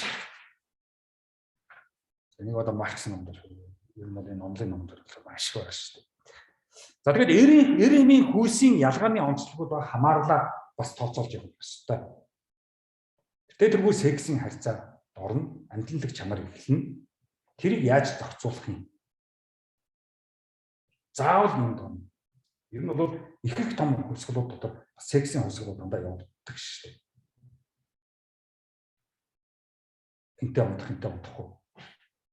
Эремийн харьцаанд орохоос арга байхгүй. Тэр л бол. За ингээд хүн амын өсөлт чухал. Зөвхөн секс бол зөвхөн одоо дор хүсэл ачаалын юу биш, илэрхийлэл биш. Бас хүн амын өсөлтөнд хэрэгтэй. Яагаад одоо социализмын үед тэр олон хүүхэд төрүүлэхээр шагнал өгөөд олон өгөөд хүүхдийн мөнгө өгөөд байсан байг бол энэ Марксийн хүн гэж байгаа. Социализм бол тэр чигээр Маркс, Монголд бол тэр чигээр Маркс орно гэсэн. Өдөр ч одоо Марксийн. Өдөр ч одоо өгсөөвэрээ тэр чинь Маркс явж л байсан. Гэхдээ яг та 5 хүүхдийн одоо 20 гинт хэрэгтэй болчихвол одоо жоохон хамсалтай л юм. Одоо өгсний хэрэг гарсангүй шүү дээ. Тийм. Нийгэмд одоо хэрэггүй 5 хүүхэд төрүүлсэн болвол одоо хэцүү л. Тийм. Ямар ч ажил хийдэг улс төр ч юм уу эсвэл нэг том баян ч юм уу бол одоо нийгэм ямар ч үүрэггүй шүү дээ. Гадагшаал явдаг шүү дээ. Тийм. Дансандаа мөнгөтэй болоод тэгэл гадагшаа явчих. Сая одоо хичнээн хүн одоо тэр нөгөө нэг юуны хөгжлийн банкнаас мөнгө авсан гэж гадагшаал явцсан гэж шүү дээ. Тэр бол олж авч чадахгүй байгаа юм шүү дээ. За ийм одоо хүний чадварууд хэрэгтэй. Энэ байхгүй бол хэцүү. Тэгэхээр энийг яаж бий болгох вэ? Яаж бий болгох вэ? Өөрийгөө аваа явчихдаг. Олоод байраа үнсээ уцаад явчихдаг. За энэ дээр л одоо Маркс толгойн маш хөвцсөндөө. За хөдөлмөрийн буюу ажил мэргэжлийн хуваарлал үтц тэрний одоо диалектикийг бол Маркс заасан. За янз бүрийн мэргэжлүүд үүснэ. Нийгэмд. За одоо малччин гарч ирээд анх удаага 1921 оноос хойш гарч ирээд анх удаага инженер болсон, хуульч болсон, за багш болсон, эмч болсон одоо юу гэдэг бүх мэргэжлүүдийг суралцлаа шүү дээ. Анх удаага 1921 он. Тэгэхээр чи тэрнээс өмнө 70 жилийн өмнө барууны орнууд чинь тэр чинь мэдээлжийн асуудал болчихсон гэсэн. Анх удаага Улаанбаатар хоттой 1900 хэдэн оноос 40-од оноос энэ байшин гут чинь баригдчих гэсэн шүү дээ. Тэгэхээр Улаанбаатар хот ерөнхийдөө 90 жилийн л түүхтэй байна. Тэрнээс өмнө тэгэл гандан хүрээ хүмүүс нэг орж ирэх гэсэн. Сүүлд 2 удаа л нэг том нүүрт боллоо шүү дээ. 1921-аас 51 оны үед бол хөдөөнөөс маш их залуу үе орж ирж нүүж орж ирсэн. Дараа нь 52-аас 82 оны үед бол 2 дахь том одоо мэргэжлийн хүмүүсийн нүүрт орж ирсэн. Дараа нь 83-аас 2013 онд ерөнхийдөө нөгөө 3 дахь том нүүрт орж ирсэн. Одоогийн байгалийн гэр хороолол чинь 3 дахь том нүүртийн одоо үлдэгдлүүд шүү дээ. Эхний хоёр нь бол ерөнхийдөө гэрээсээ гараад Орос улсанд орцсон байхгүй. Одоо 3 дахь үеийнхэн чинь нөгөө аймагуудад хувьчлал болоод үйлдвэрүүд нь ажил хөдөлмөр устчихсан. Улаанбаатар хотод ажилтаа болохгүй нүгэд ороод ирчихсэн. Гэтэл тэр ажил нь байхгүй. За яг өөр бол хүүхдээ энэ дээд сургуулиудад энэ бол их дээд сургуулиудаар яагаад ингэ их залуучууд байгаад байна вэ? Ерөнхийдөө хүүхдүүдээ Улаанбаатар руу явуулаад Улаанбаатарт ерөнхийдөө жоохон уучраа болоод ирэхээр дараа нь ээж аав нь араас нь нэмж ирэх гээд байж байгаа хүүхдүүд байхгүй юу? Тэрс нэг юм сурах гэдэг нэг их сургууль хөдөлмөрс орж ирээд ороод байгаа юм биш шүү дээ. Тэгээ арга ирээд татаж авахын тулд төрүүлж орж ирж байгаа залуу байх. Тэрийг одоо бас бүтэр мартчихлаа. Энэ бол тэрнээ байдаг. Тэгээ манайх ч одоо гадаад руу яваад дараа нь дүүнрээ татдаг шүү дээ. Тэр орныхныгаа татдаг. Тэр л юм багхгүй. Тэр л Улаанбаатарт хөдөөнөөс татдаг. Тэр л явж байгаа. Солонгос руу ажилд очиж ажил хийж байгаа. Дараа нь дүүнрээ хамаатан сатангууд дотны хүмүүсээ татдаг шүү дээ. Тэрнтэй адилхан. Улаанбаатарт ажилтаа боллоо, байртай боллоо. Янз бүрийн зээл, янз бүрийн угаа одоо гэрийнхнийхээ татна шүү дээ. Тэгээд тэр нэрээд энэ бас нэг эмнэлэг үнэлэлт үзүүлээд бас нэг эрүүл мэндийн одоо яаж үзүүлсэн чинь хөдөө эн чинь уулын цаана байгаа эсрэг гэрт байгаа малчин ямар эрүүл мэндийн одоо юу байх вэ? Үйлчлэгээ байх вэ? Хөлөө хугалчлаа тэгээд лам очоод одоо яг 100 жилийн өмнө хөлөө хугалчлаа лам очоод тэгээд одоо яадгийн ном уншаал эсвэл одоо тарганы арьс юуны арьсаар хөлөө авдаг юм. Шүдэн өвдөдөглөн гот ээжийн шилсийг уул гэж байгаа шүү дээ. Яг 100 жилийн өмнөд адилхан. Хумсаа авдаг яадаг харанхуй хумсаа авдаг юм ч гэсэн сонь юм. Тэр үе чинь гэрэл байхгүй учраас сургаа тасчих гэдэг учраас тэр харанхуй битий хумсаа авдаг гэсэн. Харанхуй хусаа гэж шүү дээ. Хамгийн насны хайчаараа тэр чинь хумсны хайч гэж байх юм чи. Одоо гэрэлтэй болсон хумсны хайч гэдэг ийм сайхан хайч гараад ирсэн баг чи харанхуй битий авах гэдэг. За тэгэл хөдөөс аймагуудаар явж хагаад үсээ хүртэл засуулж чадахгүй болсон шүү дээ. Залуучууд ирчүүд. Үсээ асуулахаар үс асуулахгүй өдөргээд. Гэхдээ өнөөдөр би завтаа би маргааш ажилтаа өнөөдөр засуулчихмаар өдөр. 100 жилийн өмнө яваад болчихсон. За ерөнхий боловсрол бол маш их чухал. Одоо сургууль хүмүүжил. Энийг Маркс хэлсэн. За социалист орносоос Монголд бол мэргэжлүүд үүссэн. Ерөнхий боловсролын сургуулиудыг бүтээсэн. Сургууль хүмүүжлийг эхлүүлсэн. Сургууль хүмүүжил гэдэг бол нийгэм зориулсан сургууль хүмүүжил болохоос биш. Эсхийн гэрийн сургууль хүмүүжил биш. Гэрийн хүмүүжил бол маш аюултай. Одоо сүүлд энэ энтгийн хэний хэлсэн үг нь тэрний хэлсэн үг хамгийн сайн хүмүүжил бол гэрийн хүмүүжилч гэж шал бодлоо шүү. Гэрийн хүмүүжлэр нийгэм рүү орж ирээд тэгэл баларч байгаа шүү. Тэг. Нэг л их гэртээ ээж аав янз бүрийн ярьсан. Тэгээд нийгэм мэдэхгүй. Тэгэл октод гарч ирээд нийгэм рүү ороод балардаг шүү. Хөвгүүд нийгэм рүү орж ирээд балардаг шүү. Тэг. Гэрийн хүмүүжлэр ээж аав хачи юм яриад байгаа юм шиг айцсан. Тиймээс нийгэм рүү орж ирж нийгмээр хүмүүжлэх үгээс биш. Гэрийн хүмүүжил бол одоо ёстой хор. Ээж аавын хүмүүжил бол хор шүү. Нийгэм рүү мэдэхгүй найзуудыг хэн гэдгээ мэдэхгүй. Өнөөдрийн хүмүүжлэг бол залуучууд бол интернетээс компьютераас олж байгаа. Тэгээ найзуудаас л олж байгаа шүү дээ. Ээж аав тэнд ямар ч үүрэг байхгүй. За иргэний үүрэг, эрх, даалгавар, хариуцлага гэдэг Маркс баахан бичсэн. За тэгэл одоо бид нар социализмаа л одоо ярих асуудал гарлаа. Одоо нөгөө тенсүүд техник мэргэжлийн ийм хүмүүс нөгөө дэд үтц үүсгэх ёстой. Нийгмийн суурь, нийгэмд үйлчлэх ёстой тенсүүд. Техникум бас нийгэмд үйлчлэх ёстой. Одоо энэ нөгөө санхүү эдийн засагч бол техникум байсан байхгүй юу? Дээд сургууль, их сургууль болох боломжгүй шүү дээ. Энэ чинь аккаунт, данс хөтэлдэг, татвар янз бүрийн боддог хүмүүс чинь дээд мэргэжил хэрэггүй ш техникумын төвшөнд байна. Одоо дээд сургууль мэргэжил гэдэг нь дээд сургуулиуд үүссэн. Тэр нь болохоор барилгын инженер, автомашин одоо юу гэдгийг эмнэлгийн хүмүүс энэ үүсгэж чинь дээд мэргэжил үүссэн. За их сургуульчин бол нөгөө дээд үтцийг физиолог онлайн гаргаж ирж байгаа хэрэгтэй байхгүй. Университет гэдэг чинь. Тэгээ энийг одоо бид нар чинь бүр ерөөсөө цамраг бүтүүлээд одоо бүгдээрээ их сургууль болчихсон, университет болчихсон. Шинжилгээ ухааны академи бол тухайн тэр ард түмэн ямар мэдлэгтэй явах вэ гэдгийг одоо чиглүүлэх ёстой шүү дээ. Ерөнхийдөө одоо энэ физикээр бол анхны том тесрэлт болсон Big Bang болоод тэндээс одоо энэ том ододууд үүссэн, бүх том галактикууд үүссэн гэдэг бол явж явах хэрэгтэй. Шинжилгээ ухааны академийн одоо мэдлэг бидэрт тарцсан байх хэрэгтэй. Тэгэхээр ч одоо тийм байхгүй ш. За юу хүний удамшил бол 50-50% байдаг. Тий? Одоо ээж нь бүжигчний авьяастай, аав нь бүхэн авьяастай байгаа. Тэр хоёрын дундаас хүүхэд гарлаа гэхэд эрэгтэй хүүхэд гарлаа гэхэд аавынхаа бүхэн авьяасыг авахгүй, ээжийнхээ бүжигчний авьяасыг аваад гараад ирж боломжтой. Тэгэхээр одоо бүхэн хүүхдийг заавал бүх болгохгүй гэж болохгүй. Яг бол ээжийнхээ бүжигчний авьяасыг авсан биш. Тэр бүжигчний авьяастай хүүхдийг одоо барилдуулдаг шүү. Яаж ээж жагаад аймгаараа, яаж ээж жагаад нутаг усаараа ингэж жагаад ямар ч бүхэн авьяастай хүүхдийг махадуулж 30 хүнсийн хэсэгж жагаад бодибилдинг хийлгэж жагаад тэгээ барилдуулаад тэгээ тэр наадам нэг л удаа төрүүлэх юм уу, нэг л удаа нэг цол авдаг. Тэгээд маргааш дараагийн наадам байхгүй болсон баг шүү дээ төвчж. Яг л бүхэн авьяас байхгүй. Бүжиг авьяастай. Тэг. Одоо энэ химийн интер гэж одоо манай энэ үндэсний бүх наадам марчин маш их бүжиг авьяастай бөхчүүд барилддаг байна шүү дээ. Нутагс ээж авах нь одоо тэр хинчин болоод их чин тэгж хэлжсэн шүү дээ. Манай нөгөө хин очиж уулзахад багтаа маш их гой зураг хөлтөөс гэж байгаа. 3 зэрэг явсан байхгүй. Тэгсэн чи одоо бүхэн удамтай гэдэг бүх болгоцсон. Нөгөөт нь бүхэн ямар ч авьяас байгаа. Цаг том юмээс ааш.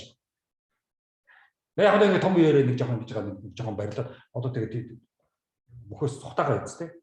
Авьяасгүй гэж. Том үетэй хүн заавал одоо бүх болох халуугүй шүү дээ. За ийм одоо юмнууд болов нийгэмд энэ янз бүрийн одоо мэргэжил, мэдлэг, авьяасаар нь хүмүүсийг амьдлах ёстой. Тэгээс одоо теннис төгссөн чичтэй би бол ихтэй сургуулийн оромпта, мөсийн оромпта гэж томрох. Энэ ч бол хөөрхөн эсвэрээс гарч ирсэн ард түмнүүдийг асуух байна. Тэгээс би одоо Герман, Японд янз бүрийн газар явж байлаа.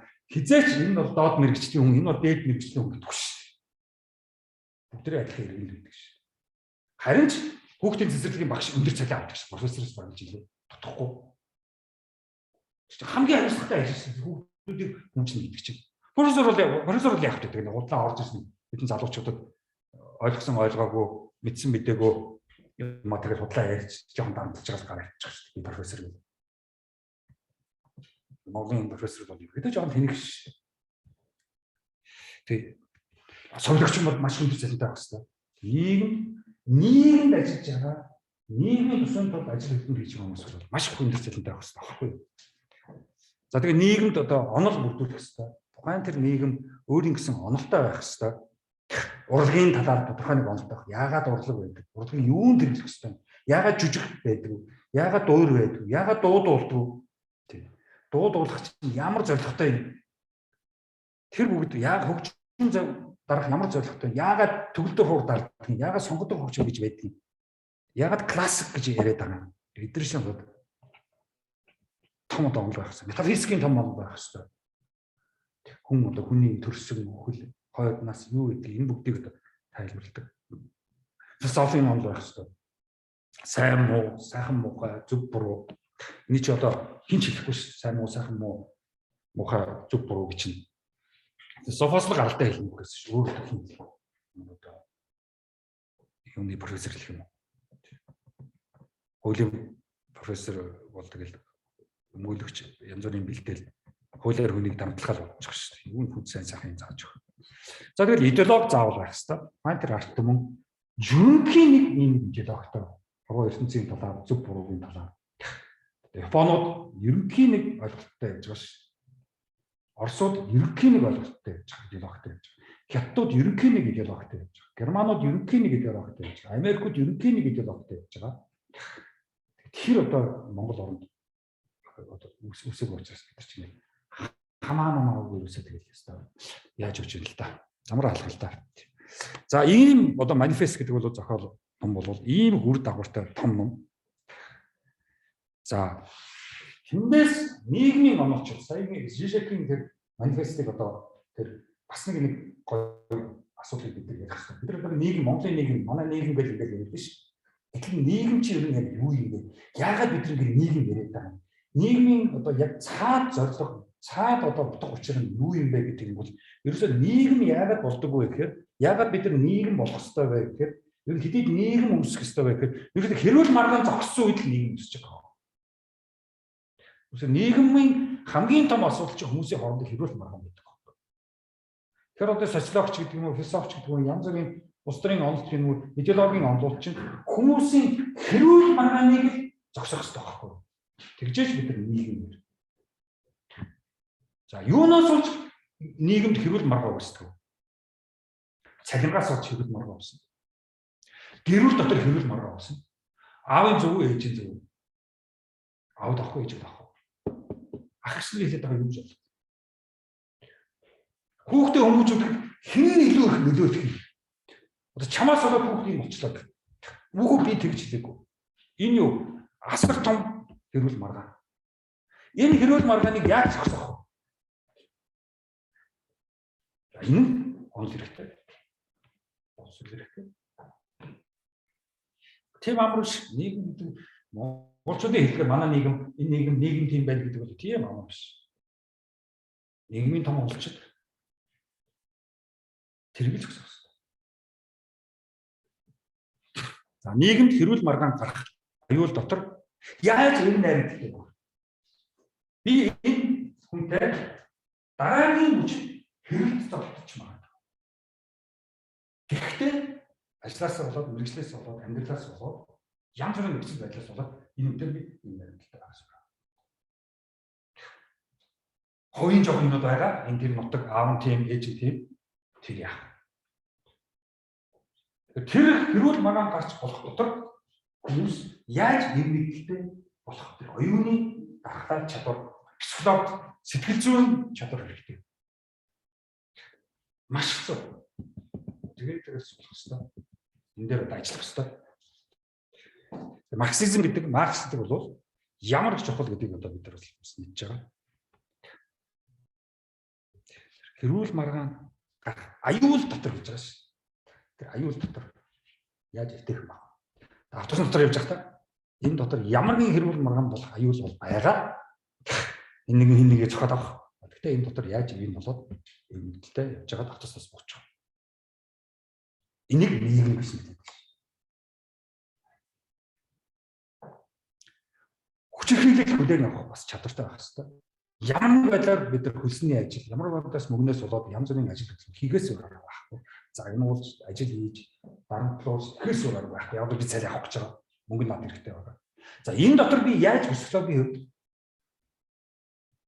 зохицуулж, нээж, найрамдтай байж, ивэн олж тэрийг өөр дөрөө оруулаад тэр нээгэх юм болж энэ намайг тэгжээ, давталж байна. Одоо юу гэдгийг ингэж янз бүрийн одоо сэтгэл зүйн, янз бүрийн хардлага, сэтгэлэг дондол үзий ядалд орохгүйгээр яаж тэр бүдийг хийж явах. Гадаад очсон монголчууд болов асар том хүчирхийлэлд ор ажиллаад мөнгө болоод явж байгаа шүү. Солонгос эснийг болоод зүгээрээ шинээрээс та болон тарихтанд стандарт гэсэн доо бодож байгаа шүү дээ. Тэгээд ямар ч ашиггүй. Яг л тэрнээс нэг цалин авч байгаа юм. Өөдөө хусаа хийчих юм бол өөрөө маш цалингүй ажил нь усдээ шүү дээ. Тэгэхээр энэ хоёрыг яаж зохицуулж явах вэ? Тийм ам биш. Танихгүй хүмүүс бараг нэг овгийн биш хүмүүстэй нэг байранд орно гэдэг тийм амар биш. Стрессын үед бол маш хэцүү байсан. Одоо манай байранд ч юм бол янз бүрийн аймгийн хүмүүсээс хоорондоо хэрэлдэн хүүхдүүд нүртэл аймаг болцсон талгартай. Талцчихсан байж байгаа гэсэн. Стрессын бол маш хэцүү байсан. Шууд хөдөөнөөс орж ирэл тийм мэрэгчлээ болоо тийм ажилтаа болоо нэг орон сууцнд бүгдээ яваад орчих гэж байна. Тэгэл энэ ч тэр аймгийн хүн, энэ тэр аймгийн хүн, энэ тэр аймгийн хүн тэгэл хөршүүд тэгэл орцсон зодон болчихгүй байл. Ээж авч зодчихгүй байл. Годомж руу гараад ирлээ зодон болчихгүй байл. Олон хүмүүс ингэ нэгтгэсэн чинь нөл хэрүүл уруулж одоо. Тэр нэг дотор эв нэгдэлтэй байж эвийг болох тийм хүмүүжил ёс суртахуун моралын тийм асуудал бид чинь байхгүй юм чинь. Нэг оноос юу ч байхгүй чинь. Өвгдөө эцэг өвгд юу ч байхгүй юм чинь. Тэгвэл олширсан мал хариулсан л төгтөн шүү дээ бид нар чинь. Хот байгуулж явсан, нийгэм байгуулж явсан, эв нэгдэл байгуулж явсан тийм түүх бид байхгүй. Үнэхээр хулгай дээр нэг төгтөн шүү дээ. Дайн хийж яваагүй. Хулгай дээр л хийж явсан шүү. Тэрийг нэг их дайн хийсэн, дэлхийн талыг эзэлсэн энэ байгаа шүү дээ. Тэгэхээр танихгүй хүмүүс нэг байранд орж хөрш болно гэдэг бол тийм амар биш. Орцны үүдэн дээр гараал харгуучлыг танихгүй зогсож байгаа шүү. За одоо энэ намайг шагаад авчих юм шиг шүү дээ. Шүн хаалга зохиод хаалга эвлээ байхгүйгээр ороод ирэх юм шиг шүү дээ. Цонхоор ороод ирэх юм шиг шүү дээ. Одоо тэгээд маш олон байрууд чинь цонхны гадаа төвс саралцтай шүү дээ. Тэр чи юу хэлээд байгаа юм? Торол хулгай байгаа. Хинч нь хулгайч орж ирж магадгүй. Хинч намайг яаж ч магадгүй. Янз бүрийн газар байраа орхлоо. Цонх мох хамаг юмаа битүүлж явж байгаа шүү. Яг гадаад орнуудад явж байхад тийм амар битүүлчихсэн байшингуудыг хараагүй. Тэгэхээр бидний энэ 21 оноос өмнөх тэр хулгай термин тэр сэтгэл зүй тэр нөгөө юу болвол нөгөө архетип гэдэг шүү дээ нөгөө Сигли Юнгийн хэлсэн тэр гүн психологч одоо явж байгаа байхгүй ямар ч хулгай хийхэд бэлэн ямар ч үдээ юм хийхэд. За энэ бол бидний одоо том асуудал. Хөрш яаж ч магад тиймээс нэгэн бурхан хэрэгтэй гэж. Би яаж мөнгө байж юм бол бодож байна. Энэ чинь тэр аймаг, энэ чинь тэр аймаг шүү дээ. Тэг нэг л өдөр намайг яаж шийдэж шүү дээ. Энэ асуудлыг шийдэхин тулд ерөн сүм хийдтэй байгаад бүтэнсээ өдрийн өглөө 10 цагт Болбаатар мөнгө хоров бурхандаа мөнгө цаахан ингээд тэгээ сайхан болоод ариусаад тэгээд тэндээс гарвал дараагийн 7 хоног за энэ хоёр намайг босохгүй юм байна гэж баталгаажуулаад сүмээс гарч байгаа байхгүй. Тэгээд 7 хоногийн дотор нөгөө хоёр чинь 4-өөс мөн 5-аас очих эвгүй болоод эхэлж байгаа байхгүй. Тэнгүүл бүтэн сайн сүм дээр очиод мөрөглөө хийчихэн цаах болчих. Энийг амиж чухал гэж байгаа. Тэрүүгээр нэгдэж байгаа байхгүй. Гадаар л нэгдэж тий намайг дээр идэхгүй манай хүүхдүүдийг орж ирээд нөгөө талын хүүхдүүд хурж ирээд бодоолгаа хийчихгүй. Эсвэл олон өгөөдтэй айлна тэр байрны орцны атман болчихсон байж байгаа юм. Энэ 40 мянгат чинь тийм том атманууд байлаа ш. Аль ангас ирсэн том биетэй. Орцны хатмаа, байрны хатмаа бүгдийг барьдаг. Гэдэг чинь бурхангүй арт түмж яг тийм байгаа. Хэн булчинтай хэн олон хүүдүүдтэй тэдрэл тоглоомын дэрмийг зохиож байгаа байхгүй. Тиймээс тэр нөхдөөс жоохон ингээл явчихсан тийм байхгүй. Мөнгө гэтэн жоохон юм гаргаж өгчээл. Энэс илүү байхгүй гэчээл. За өнөөдөр бол яг те өөр хэлбэрч шилжиж те интернет янз бүрийн системээр янз бүрийн юугаар нэгээ мүлжиж охироодаг өөр арга руу орчиж те. Ер нь тэгээ залуу нас хүүхэд нас ч тэгээд Монгол улсч шүү дээ. Тийм бол манад бол одоо хүүхэд нас гэж боломжгүй байна. Одоо хагас үтсээ өдөр биеийн тамирын талбай дээр өдөржингөө хөлбөмбөг тоглосон, цагс тоглосон тийм хөдөлгөөнтэй ээж аавд нь хараад тийм үү бүтэн сайныг сайхан өнгөрдөг. Тийм нийгмийн амьдрал манайч байхгүй шүү дээ. Бүх биеийн тамирын талбайнууд дээр байшин гарчихсан. Хотын даргын юугаар хагуулаар авилгаар. Тэгээд одоо Японд байж хаад бүтэн сайн өдөр хуралд орчоод тэгээ хагас сайн өдөр хурал завсарлаад тэгээд тэр Фукуока гэж хотын годамжаар явж ирсэн чинь энэ шиг би намын талбай дээр жоохон хүүхдүүд хөлбөмбөг тоглоод спорт хийгээд тэнд чи ягаад гэсэн буужгын жүрчихсэн. Тэгээ бүтэн сайн өдөр тэр хотын би номын санд мөр авчихсан байхгүй. Чи номын санд нь ээж аваад ном уншчихсан хүүхдүүд хэлсэн дээр идчихсэн сэтгэл үзчихсэн гэдэг. Сайн би аймагуудаар явахдаа бүтэн сайн өдөр би 7 хоногийн дундуур лекц өгөлтэй бүтэн сайн өдөр очиод би лекц уншаад номын санд яаж болох вэ гэж байгаа. Бүтэн сайн өдөр бид хамаадаг гэж байгаа. Номын санд чинь бүтэн сайн таньжиг ажиллах гэсэн шүү дээ. Нийтийн номын санд нийтэд. Яг 7 хоногийн дундуур номын санд зав байхгүй шүү гэж байна. Тэгээ бүтэн сайн хүмүүстэй очихмаар шүү дээ. Тийм юу гэж тийм хөл толгойн мэддэхгүй шүү дээ.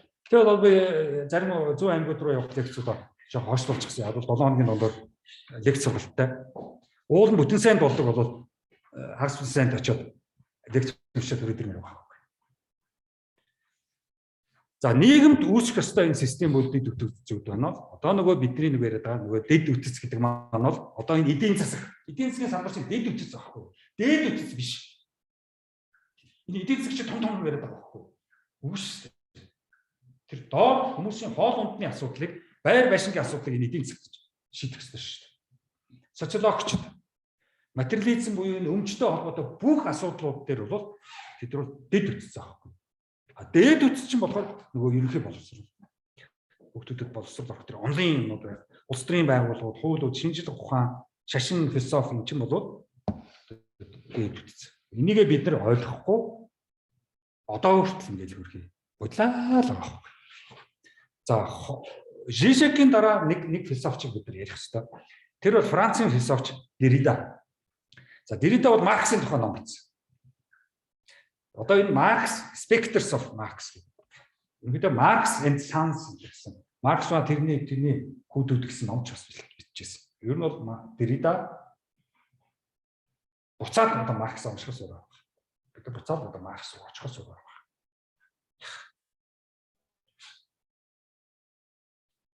Гайхалтай философч Derridaгийн зургийг би слайданд оруулсан байгаа. Том одоо философийн одоо салбарт бол маш том шин айдианууд гаргаж ирсэн. Яг мэрэгжлийн яг их сургуулийн философчд бол Derrida бас дуртай байдгүй.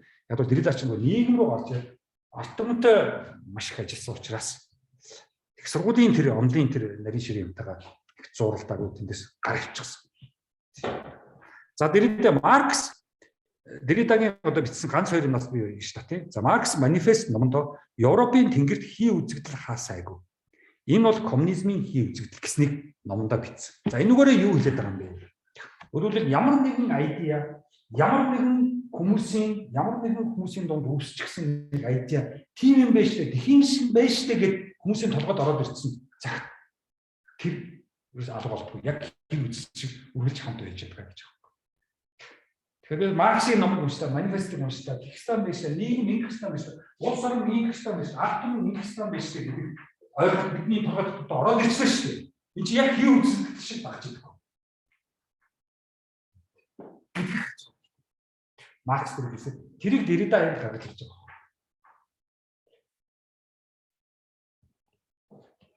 Derrida Марксийн хий үзэгдэл дахиад хүрээд ирлээ гэж байна. Дахиад бидрийг одоо тойроо. Тэр үед Европын тэнгэрт тэр хий үзэгдэл тойрж байгаа том хувьсгалууд, том өөрчлөлтүүд гарсан бол одоо тэр хий үзэгдэл бас буцаад хүрээд ирчихлээ. Одоо тэр хий үзэгдлээ биднийг одоо үргэлж дагна. Тиймээс бид нар одоо тэгээд одоо ажилдаа орох цаг болжээ. Дэлхийн асуудалтай болжээ гэж байгаа юм. Түүнийг Маркс тэр эртэлсэн. Буцаад л Марксыг унших, суралцах болж дээ гэж Derrida номд ярьсан.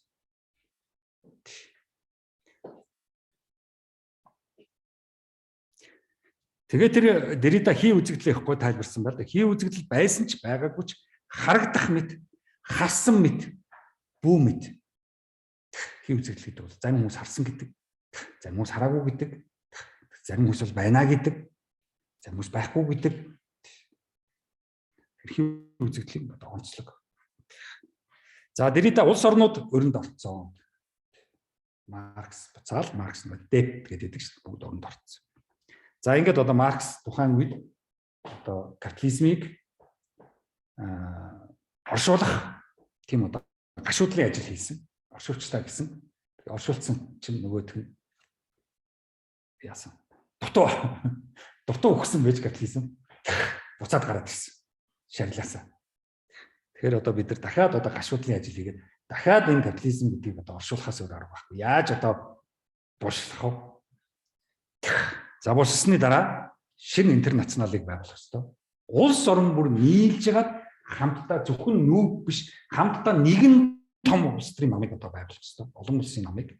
Тэгээ тэр намууд нь одоо салбарууд нь улс орн бүрд байгаад ингэсэн юм интернационал одоо ажиллахгүй бол яагаад ч болохгүй. Улс орн бүр өөрийн намтай байдаг чинь 4 жилд нэг удаа хүмүүсийг хуурж хоолунд хөдөлж байгаа хуурчдаг. Тэгээд 4 жил сайхан жаргадаг. 4 жилд нэг л удаа хүмүүсийг нэг жоохон хөөргөж баясгаж нөгөөд бол нэг сонгуульд оролцож сонгож байгаа юм болж тэрэндээ хөөрхөөр хууртагдаг. Хөөрхөв. Тэгээ энийг одоо болио гэдгийг одоо Маркс жилжсэн сая Derrida ч одоо номдоо бичсэн байна. 20 дугаар зууны том философч шүү Derrida. Хайдеггерээс хойш ер нь Хайдеггер, Сартр тэгээд ер нь Derrida бол нөлөөтэй том философч. За сүүлд нь Зижеф гараад ирлээ. Том философ. Тэр хин гэсэн Jordan Peterson гэдэг Канадын нөхөр бол психолог сэтгэл зүйч учраас философийн боловсрол байх. Тэгтээ бас нэгэн том товрт юм байлээ. За Францын тэр Alain Badiou тэр янз бүрийн бас философчд би нэлээд одоо гараад ирсэн. За ингээд одоо Derrida номдоо юу гэж ütсэн бэ гэхээр шинэ ядуурл үүсчлээ, шинэ ажил гүйдэл үүсэлээ, шинэ хөдөлмөр гүйдэл үүсчлээ. Бид нар одоо ажил гүйдэл гэх юм хөдөлмөр гүйдэл гэж үсчихсэн аахгүй. Хөдөлмөр алга. Нийгэмд хөдөлмөр авах болчлоо. Хүмүүс хөдөлмөргүй болчлоо. Яаж хөдөлмөртэй болох хүмүүрийг. За өөрийн гэсэн сууц хаяггүй хүмүүсийг гэсчлээ. Одоо чам руу чиний гэрийн хаягаар чинь захиа явуулах юм а чи гэрийнхээ хаягийг хилдэг гэдэг хаяг байхгүй. Энэ хүмүүсийг үсчихсэн. Маш за гадаад байдаг одоо хараад ч тийш хүмүүс ямар нэгэн гэрийн хаяг байх те яг тэгээд мэйлэл харьцаж байгаа. Одоо ч тэгээд гар утас мессежээр л харьцаж байгаа болохоос ш хаяггүй одоо энэ хүмүүс бол амьдралаа авч явах чадваргүй болчихжээ л гэдэг хэлж шít. Цагаач дөрвөгч гадаад дөрөв. Ер нь тэгээд хилүүд одоо устжээ. Дуртай цагтаа хаашаа яваад цалин аваад ажиллаждаг учраас энэ бол хилүүд устжиж. Тусгаар тогтмол манай хил гэдэг гэж ярих болов. Өнөөдөр инээдэмтэй гэж. Тэгээд тэргүй энд нэг хилийн зэрэг зогсоод яах ч юм. Тэгээд тэргүй дээгүүрд аваад тэнд очиод ажиллаа гэж байгаа. Тийм. Алтан тэртээ тэргүй одоо устчлаа. Одоо Монгол хүн гэж ярих одоо боломжгүй. Одоо Солонгос Америк энэ чинь 2 дахь 3 дахь үеийн монгол хүмүүс одоо төрөөд нь шүү дээ. Тэрийг монгол гэж хэлж болохгүй. Монголын тухай ойлгож байхгүй, энэ монголоор ярьдагчгүй байна. Тэгэхээр ерөнхийдөө арт түмнүүд ерөнхийдөө ялангуяа жижиг арт түмнүүд ерөнхийдөө устдах юм шиг байна. Бүгдээ энд ажил хийгээ явчлаа шүү дээ. Энд одоо бид хэд их шигтэй болоо мат шүү дээ. Тэгээ та нар дотор айгуул явах гэж байгаа хүмүүс байгаад байгаа. За эдийн засгийн дайн явж байна одоо. Улс төртэй ямар ч хамаагүй зөвхөн эдийн засгийн дайн. За эдийн засгаас болж янз бүрийн одоо зөрчил, янз бүрийн бол бүгд үүсэж байгаа. Тэр Иракийн дэлгүүлэл, Сирмир бол бүгд дандаа нефтийн дайнууд байсан. Одоо мэдж байгаа. За гол нь яадаг вэ гэхээр нөгөө нефттэй орнуудыг очиж эзлээд дотор нь арчилсан хувьсгал янз бүрийн хувьсгал хийгээд өөрснийхөө хүмүүсийг ерөнхийлөгчээр юм уу өөрснийхөө хүмүүсийг хаан болгоод тавьчихдаг байхгүй. Одоо Сауди Араб, янз бүрийн Арабын орнууд ч юм бол цоошин дээр үүссэн хаангүй орнууд байж байгаа өнөөдөр кингдомтой болцсон байгаа шүү дээ. Ийм одоо юм зохиомл юмнууд үүсчихсэн. За зах зээлийн зах зээл гэж яриад байгаа маань зах зээл маань ямар ч зохицуулалт болов. Зохицуулалтгүй болохоор замааргүй үүсчихсэн. Улс орон дамжсан олигархууд, улс орон дамжсан одоо нэг multinational corporation гэж яриад байгаа шүү дээ. Улс орон дамжсан. Одоо бид нар энд тэгээд байж хахад тийм үү? Энд чинь юу Rio Tinto ороод ирчихсэн одоо тэр Mobicom одоо юу гэдгийг гар утасны компаниуд бол тэд рүү гадаадаас ороод ирчихсэн. Уул уурхай бол тэд рүү гадаадынхны өмж тийм монголчууд чинь гадаадынхан зарцсан шүү дээ. Ингээд Rio Tinto бол Монголд ямар ч хамаагүй шүү дээ. Ер нь бол тэр Английн л асуудал баг. Тони Блэр ягаад энэгээр эргэлдээд ирсэн юм уу гуйлах чинь. Тэр Rio Tinto-гоо л баталгааж болох гэж ирж байгаа шүү дээ Rio Tinto. Тийм. Тони Блэр. За зэвсгийн худалдаа ихсчлээ. Улс орнууд гадаад нэрийн дор боолчлогдчихлоо. Боолчлын том юм бол гадаад өрөнд орохын тулд манай одоо нөгөө ямар бондууд үлээ бахан засгийн газрын бондууд ч юм бол бүгд өрөнд орж гаднаас хамааралтай болох гэсэн зорилгод шүү дээ. За зэвсгийн худалдаа болчихлоо. Миний одоо сурсан боловсрол олсон гэдэг байгаа Герман орн маань зэвсгэлийнхаа 8-аар дэлхийд одоо гарч 2 тентэр орсон юм шүү дээ. Тэгэхээр одоо Герман орн сайхан орн гэхэд одоо хэцүү л юм. За тусгаар тогтнол нэрийн дор ард түмнүүд хоорондоо муудалцаад байна. Худал энэ тусгаар тогтнол нэрийн дор. Ерөнхийдөө этнонууд шүү. Одоо энэ Украин, тэр Гүрж, за сүүлд Казахстан тэр бол бүгд тусгаар тогтнол нэрийн дор зүгээр этнонууд хоорондоо хэрэлдээд байгаа байхгүй. Манай ч гэсэн явандаа энэ этногийн асуудал айгүй л яригдах байх та хоорондоо тэгэл аймаг болж талцаад янз бүрийн болох л байх осолтой. За ерөнхийдөө маш олон улс орнууд дэлхийдэр жижиг улс орнууд 90 оны арчлаас хойш үүсчлээ. Тэдний барьж байгаа улс төрийн нам болон ерөнхийлөгч ерөнхий сайдууд ерөнхийдөө мафианаар болчихлоо. Мафианаар улс болчихлоо. Янз бүрийн жижиг нефт хэрэгтэй, жоон баялагтай улс орнууд бол нэг одоо эцэст нь мафиан болчихлоо. За энийг бол Derrida номонд нэлээд олон жилийн ном биччихсэн байна. За том капиталист орнуудын одоо хегемон ихсчлээ. Тийм нархал бол ихсчлээ. Тэрнээс бол одоо гарахын арга байхгүй. За нэг ийм одоо Derrida бол хүн төрөлхтний түүхэнд хизээч тохиолдоогүй юм одоо үеиглээ. Бүх хүмүүс ерөөдөө Марксийн хойч шүү. Бид нар бол Марксийн хойч шүү. Марксийн номуудыг уншихгүй юм гэдэг ямар том алдаа вэ гэж хэлсэн. Derrida. Маркстай хамтлан ирээдүйг бүтээх болохоос биш. Марксгүйгээр ирээдүйг бүтээх боломжгүй шүү гэж хэлсэн. Тэгэхээр Монгол улс ирээдүйгээ бүтээх гэвэл Маркстай л бүтээх. За ингээд Маркс шашны шүүмж гэж нэг нэлээд ном юм бичсэн байгаа. Ер нь бол ард түмний хар тамхи гэсэн. Гэхдээ яг ер нь бол хүн өөрөө шашныг бүтээчихэд өөрөө одоо шашнаа шүтээд байдаг. Гэтэл шашин энийг бүтээгээгүй шүү гэсэн юм одоо. Тэгээ яагаад одоо хар тамхи вэ гэж хар тамхинд хүмүүс мансуурдаг. Яагаад хүмүүс хар тамхинд мансуурдаг вэ гэхээр гэртээ ажил дээрээ амьдрал бие хүн хэцүүдсэн тийм үү хааны газар хэцүүдсэн хүмүүс тийм үү тайвшрал хайдаг. Тэгээ тайвшрал нь мансуурлах бодож байдаг. Тэгэхээр шашин гандан ялгаагүй очоод нэг тайвширчаад амьдрал хэцүү, арга гэр хэцүү, гэр орондоо асуудалтай, найзтайгаа асуудалтай, хосууд асуудалтай, өр хүүхдийн асуудалтай, өвчний асуудалтай, хот хадрын асуудалтай, одоо юу гэдэг цалин мөнгөний асуудалтай, өр зээлийн асуудалтай хүмүүс бол жоохон ч гэсэн ламнартай юм уу, гандан юм уу, жоохон ч гэсэн шашин руу очиж, жоохон ч гэсэн хууртагдаж, тэг нэг жоохон мансуураад, тэг гэртээ өрж ирдэг. Гэрт бүх асуудлууд хүлээгээд байж байгаа. За энийг л хэлсэн. Тэрхэн богинохон хугацаанд нэг мансуурж сайхан болдог. Лам нарын ном уншиж байгаа сонсоход одоо сайхан болдог шүү дээ тийм үү?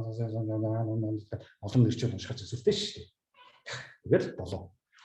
Тэрүүгээр нь л одоо хар тамхи гэсэн болохоос шашныг нэг шүүмжлэг. Болон тэгээд ирэхээр явандаа дамжраад оюуны эрхчлөөгөө алдаад улс төрийн эрхчлөөгөө алдчихдаг. Яг л шашин улам дамжираад арт түмнийг бариад авчихдаг. За ийм одоо асуудал байна. За ингээд лекцийн сүүлд нэг дэлхийн 10 асуулт, философийн 10 асуултыг нэг 10 нь ярих гэж хэлсэн шүү дээ. Тэрийг хэлжээ. Хүмүүс бас кино фильм лекцийнхаа сүүлд яриачдаг гэдсэн. Би яг Ницшегээс эхлээд ер нь юунуудын дараа фильмүүдээ сонгож байгаа. Сүүлийн үед гарсан фильмүүдээс бас ярина гэж сонирхолтой фильмүүд байна. Тэр нэг платформ гэж фильмийг та нар үзээрэй. Их гоё. Тэрний тухай ярилцсан гэж байгаа. За дараагийн 10 асуулт, төрөвчийнх дээр ярьсан 10 асуулт, өнөөдөр нэг 10 асуулт, 100 асуултын 10. За ерөнхийдөө энэ термин технологийн үед хүмүүс илүү их аз жаргалгүй болчиход байгаа юм биш үстэй гэсэн тийм асуулт байна. Математик гэж юу вэ гэсэн их гоё асуулт байна. Яг бол математик цаанаасаа үүснэ үү, хүмүүс ингээд математик гэдэг юм бүтээчих үү? Энийний одоо хамгийн гол жишээ нь 1-ийн тоо, 2-ийн тоо, 3-ийн тоо одоо байх боломжтой юу гэсэн. Одоо хорвоо дээр ганцхан юм гэж байхгүй үстэй. Эсвэл хоёрхан юм гэж байхгүй үстэй. Тэгвэл энэ чинь зүгээр бид нар 1 2 гэж зохиоцсон л байна шүү дээ. Nếu 3хан юм гэж байдаг байсан бол тийм 3-ын тоо байж болох юм. 3хан юм хорвоод байхгүй шүү дээ. Тэгэхээр ерөөсөө математик бол хүний л бүтээл юм байна. Хорвоодоор математик байх юм байна. Гэсэн ийм одоо явсгад явдаг нэг Платоны янз бүрийн платонизм гэдэг. За хүмүүс ерөнхийдөө тэгээд одоо юу өөрийнхөө одоо асуудлыг өөрснөө шийдсэн дээр үү, өөрснийхөө одоо асуудал дээр зурлцсан дээр үү. За ер нь амьдралын утга учир гэж юу юм? Нэг л гоё юмнууд явж байна. За хүн маш их одоо эго байх, ер нь сөргөө, эергүү гэсэн асуулт явж байна. Тийм олон хүмүүс одоо тийм үү? Биеийг гэдэг тэр одоо зөв юм уу, буруу юм уу? Бусдыг хайхгүй хохироодаг тэр одоо зөв үү, буруу юу гэсэн юм асуулт байна. Энэ явтай нөгөө альтруизм гэдэг янз бүрийн юм яваад орчдөг. За тэгээд ерөнхийдөө нөгөө нэг одоо нэг өгшгүй мөх гэж байх боломжтой гэсэн тийм асуултууд бас явж лээ. Тэгээд энэ философийн асуултууд хариулах гэж оролддог янз бүрийн хариулна. За ерөнхийдөө бол амьдралд бол ерөнхийдөө эцсийн аз жаргал тийм их чухал уу гэсэн асуултыг л их тавьж тээ. Тэгэл хүн чөлөөтэйгээр эрхчлөөтэй одоо байх боломжтой юу гэсэн нэг улаан ном явж байна. За ер нь амьдрал зорилго юу гэсэн тийм явж байна. За 100 хүнийг аврахын тулд 10 хүнийг алах шаардлагатай болов одоо яах вэ гэсэн юм одоо тийм үү бас асуултууд байна. Бас моралын этикийн том асуулт л та. За ингээ яг явандаа бол яг ингээд сүүлчийн нэлийн лекц рүү би бас 100 асуултууд хариулах гэж нэлийн одоо өөрийн талаас хариулах гэж нэлийн оролцсон. Гэхдээ өөрөө биш л дээ. Энэ бол миний санаа байж болохгүй тийм. Ингээд философийн онлоо байрч бас хариулахгүй болохгүй. Философч юм учраас. Тэрээс би одоо нийгмийн нэг иргэн юм уу, улс төрийн намын нэг хүн юм уу, эсвэл одоо яг Мойсийн нэг профессор ч юм уу, тийм доод төвшнөөс бол хариулжлахгүй. Философийн дээд төвшнөөс одоо хариулах хэрэгтэй. Тэр бол аюул чухал.